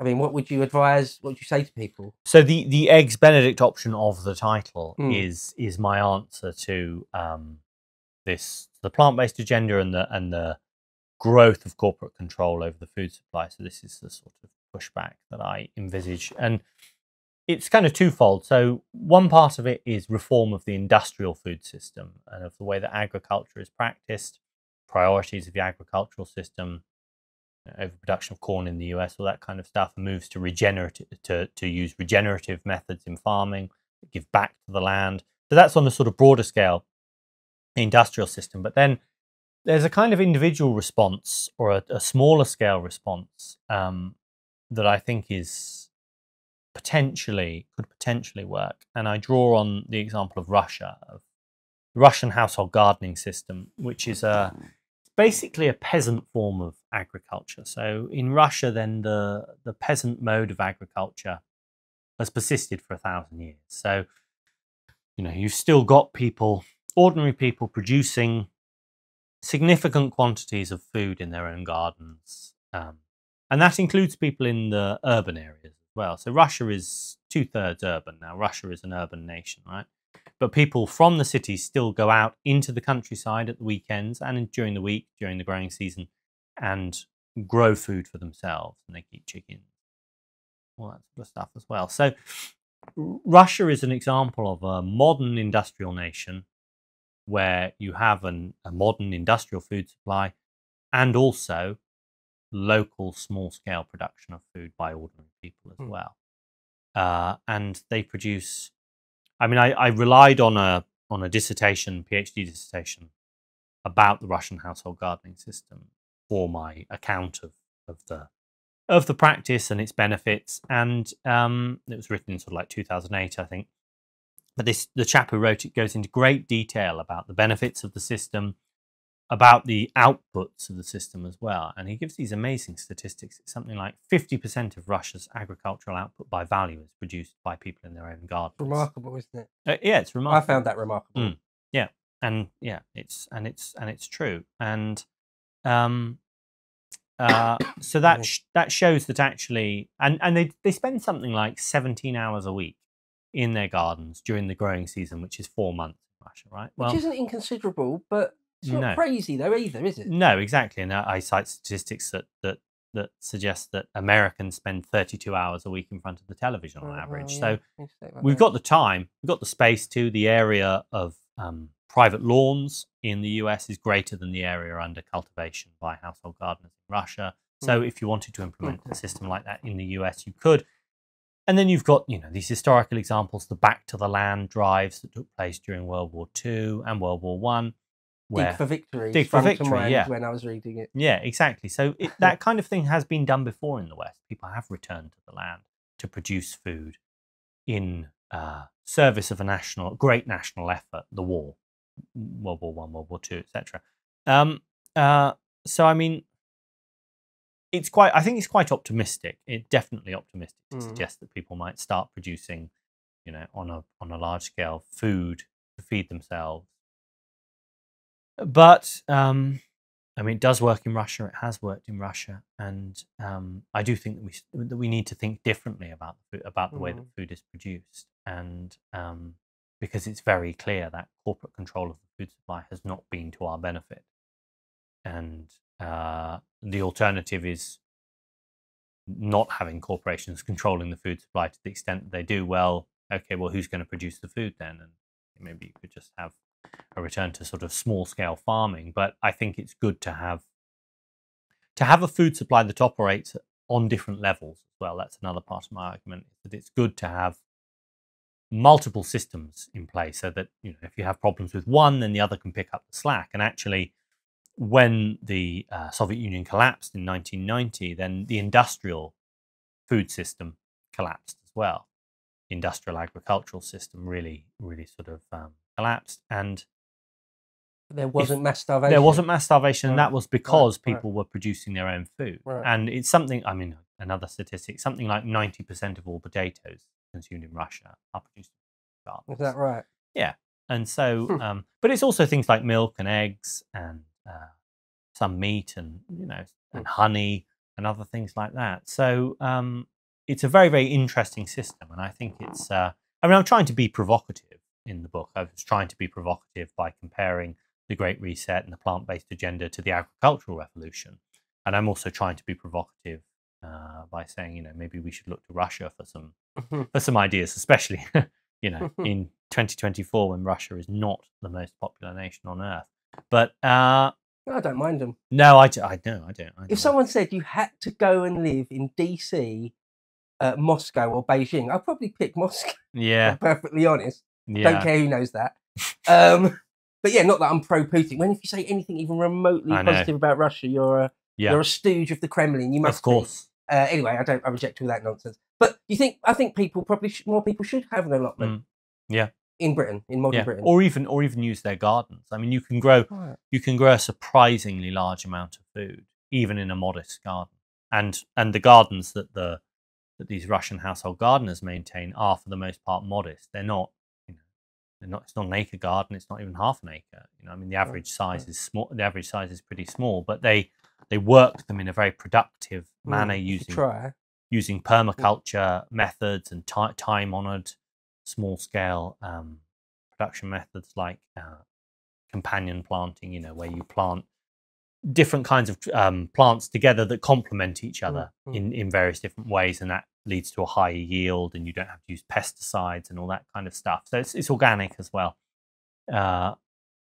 I mean, it's just, I think it's an interesting, provocative example. It's been quite well known in the permaculture and organic farming community for quite some time that Russian household gardening is a really quite a miraculous system, and could work more broadly, maybe in the West, to regain. You've been doing a bit, haven't you, in your garden? I think I heard you say somewhere. Yeah, I do. Yeah, I grow stuff. I've got fruit trees. And you just know it hasn't been pumped full of chemicals from day one. Yeah. That's and the the taste is better. I mean, there's no comparison between a properly ripened tomato that you've grown at home on the vine, ripened on the vine, and a tomato that has been picked unripe and sprayed with ethylene gas in the back of a truck to ripen on its way to the supermarket. I mean, there's no comparison. They're or not something raised or grown in Argentina or Brazil or something, and then it's been flash frozen and put on a containment ship and all that sort of thing. Someone in the office has got an allotment. They've only had it for a year, but next year I'm going to absolutely help out and hopefully benefit a bit from. But yeah, I've got a bit of experience with it, a little bit of experience. But when I was growing up in my household, in our garden, we'd have strawberries in summer, do runner beans, some potatoes. One of my uncles has been madly into it for years. Always had at least 2 greenhouses and lots of his garden put aside.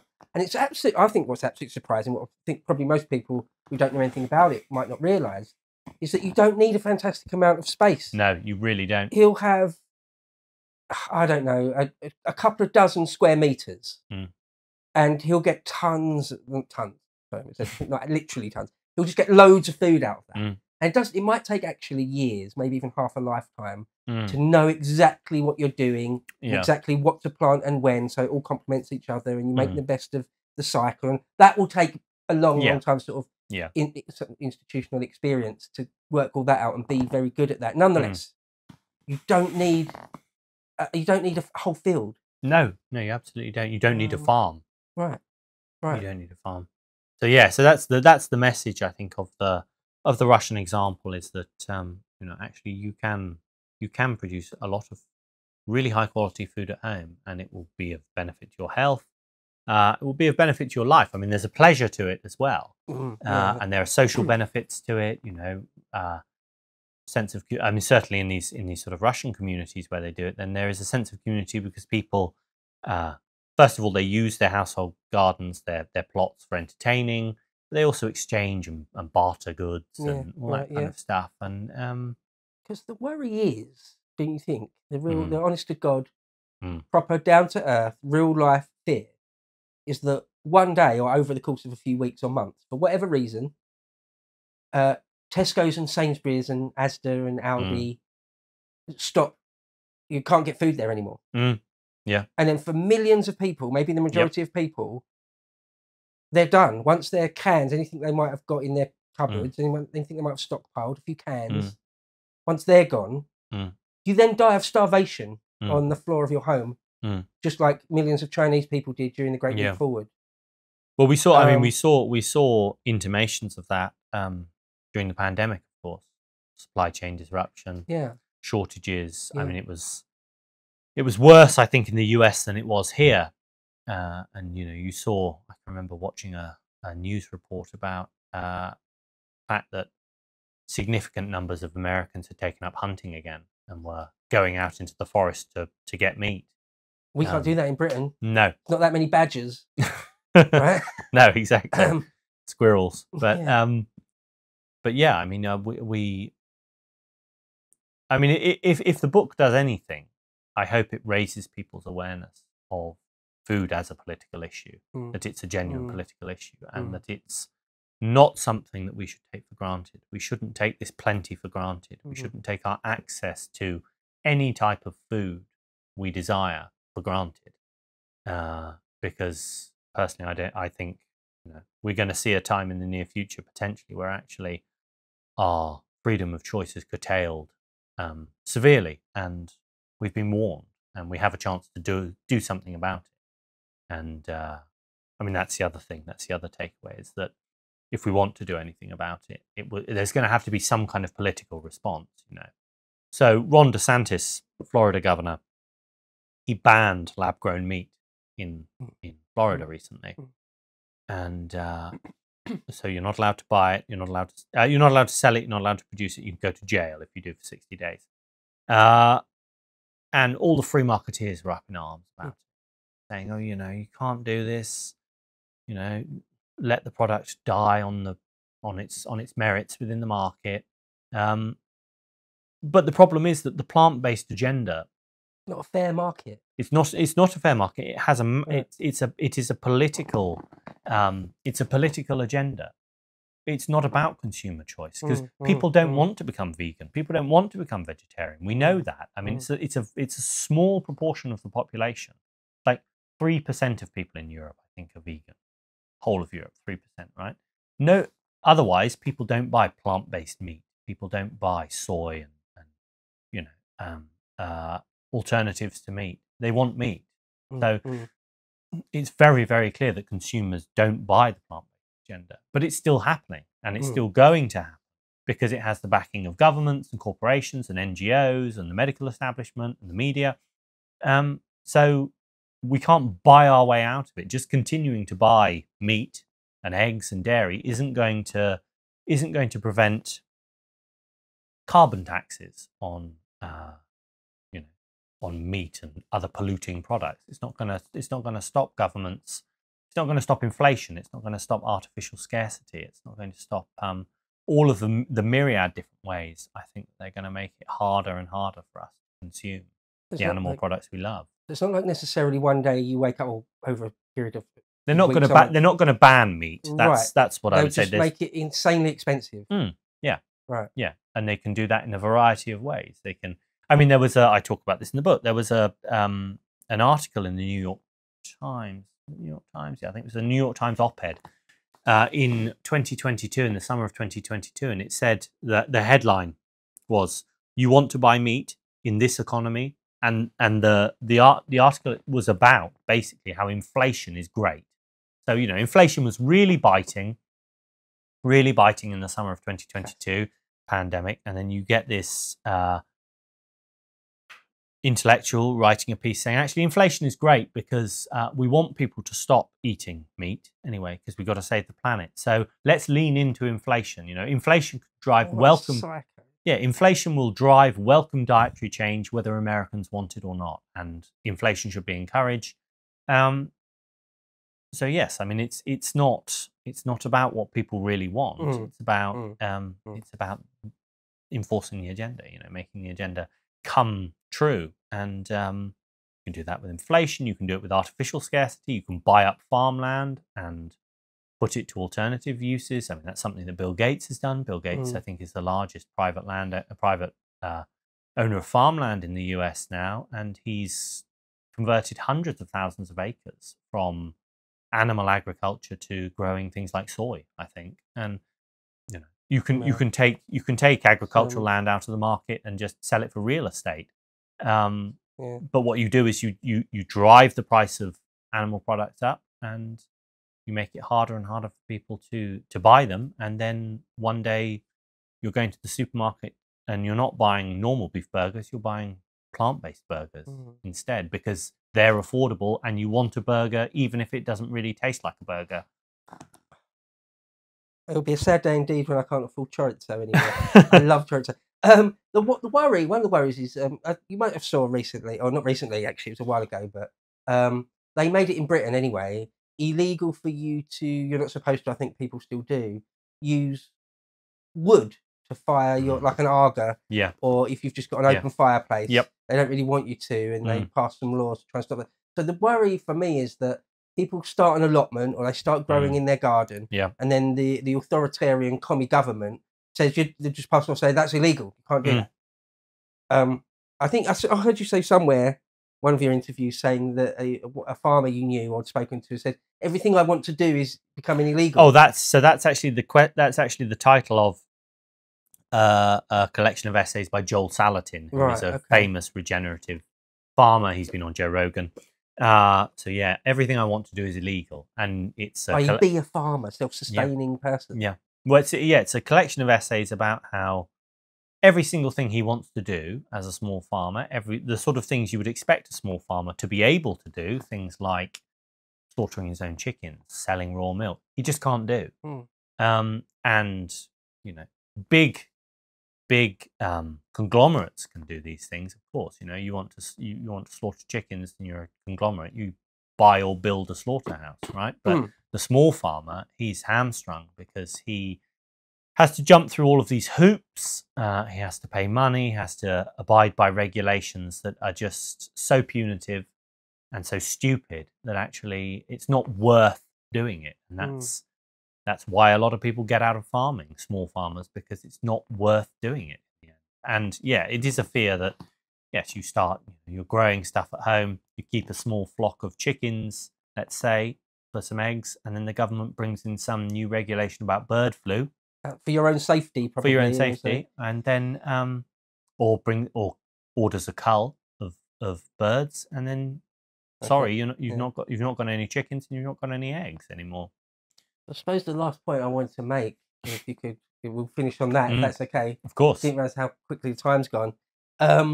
Is that I suppose governments have got a monopoly over violence in the form of the police and the CPS and the jail system and ultimately the army. And also governments, along in hand to hand with corporations, have got a monopoly, largely, nearly, over the food supply. And both of those things are sort of the bottom line things in terms of your life. Yes.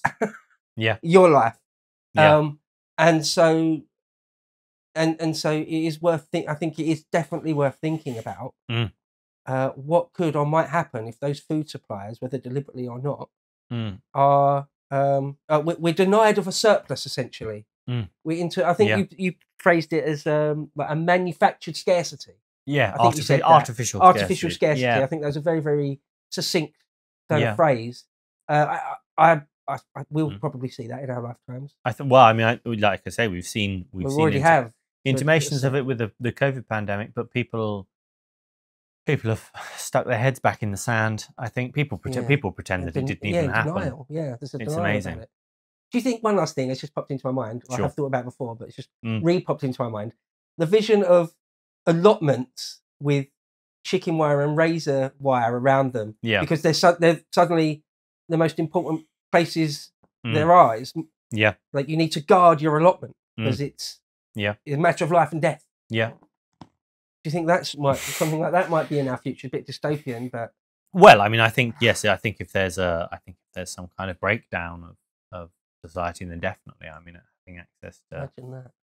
having access to these to animal foods in particular, to the kind of foods that people actually want to eat, would definitely require probably more than some razor wire to protect. Actually, someone in your community, rural community, I imagine, has got a few dozen hens, and you have to club together and defend it round the clock.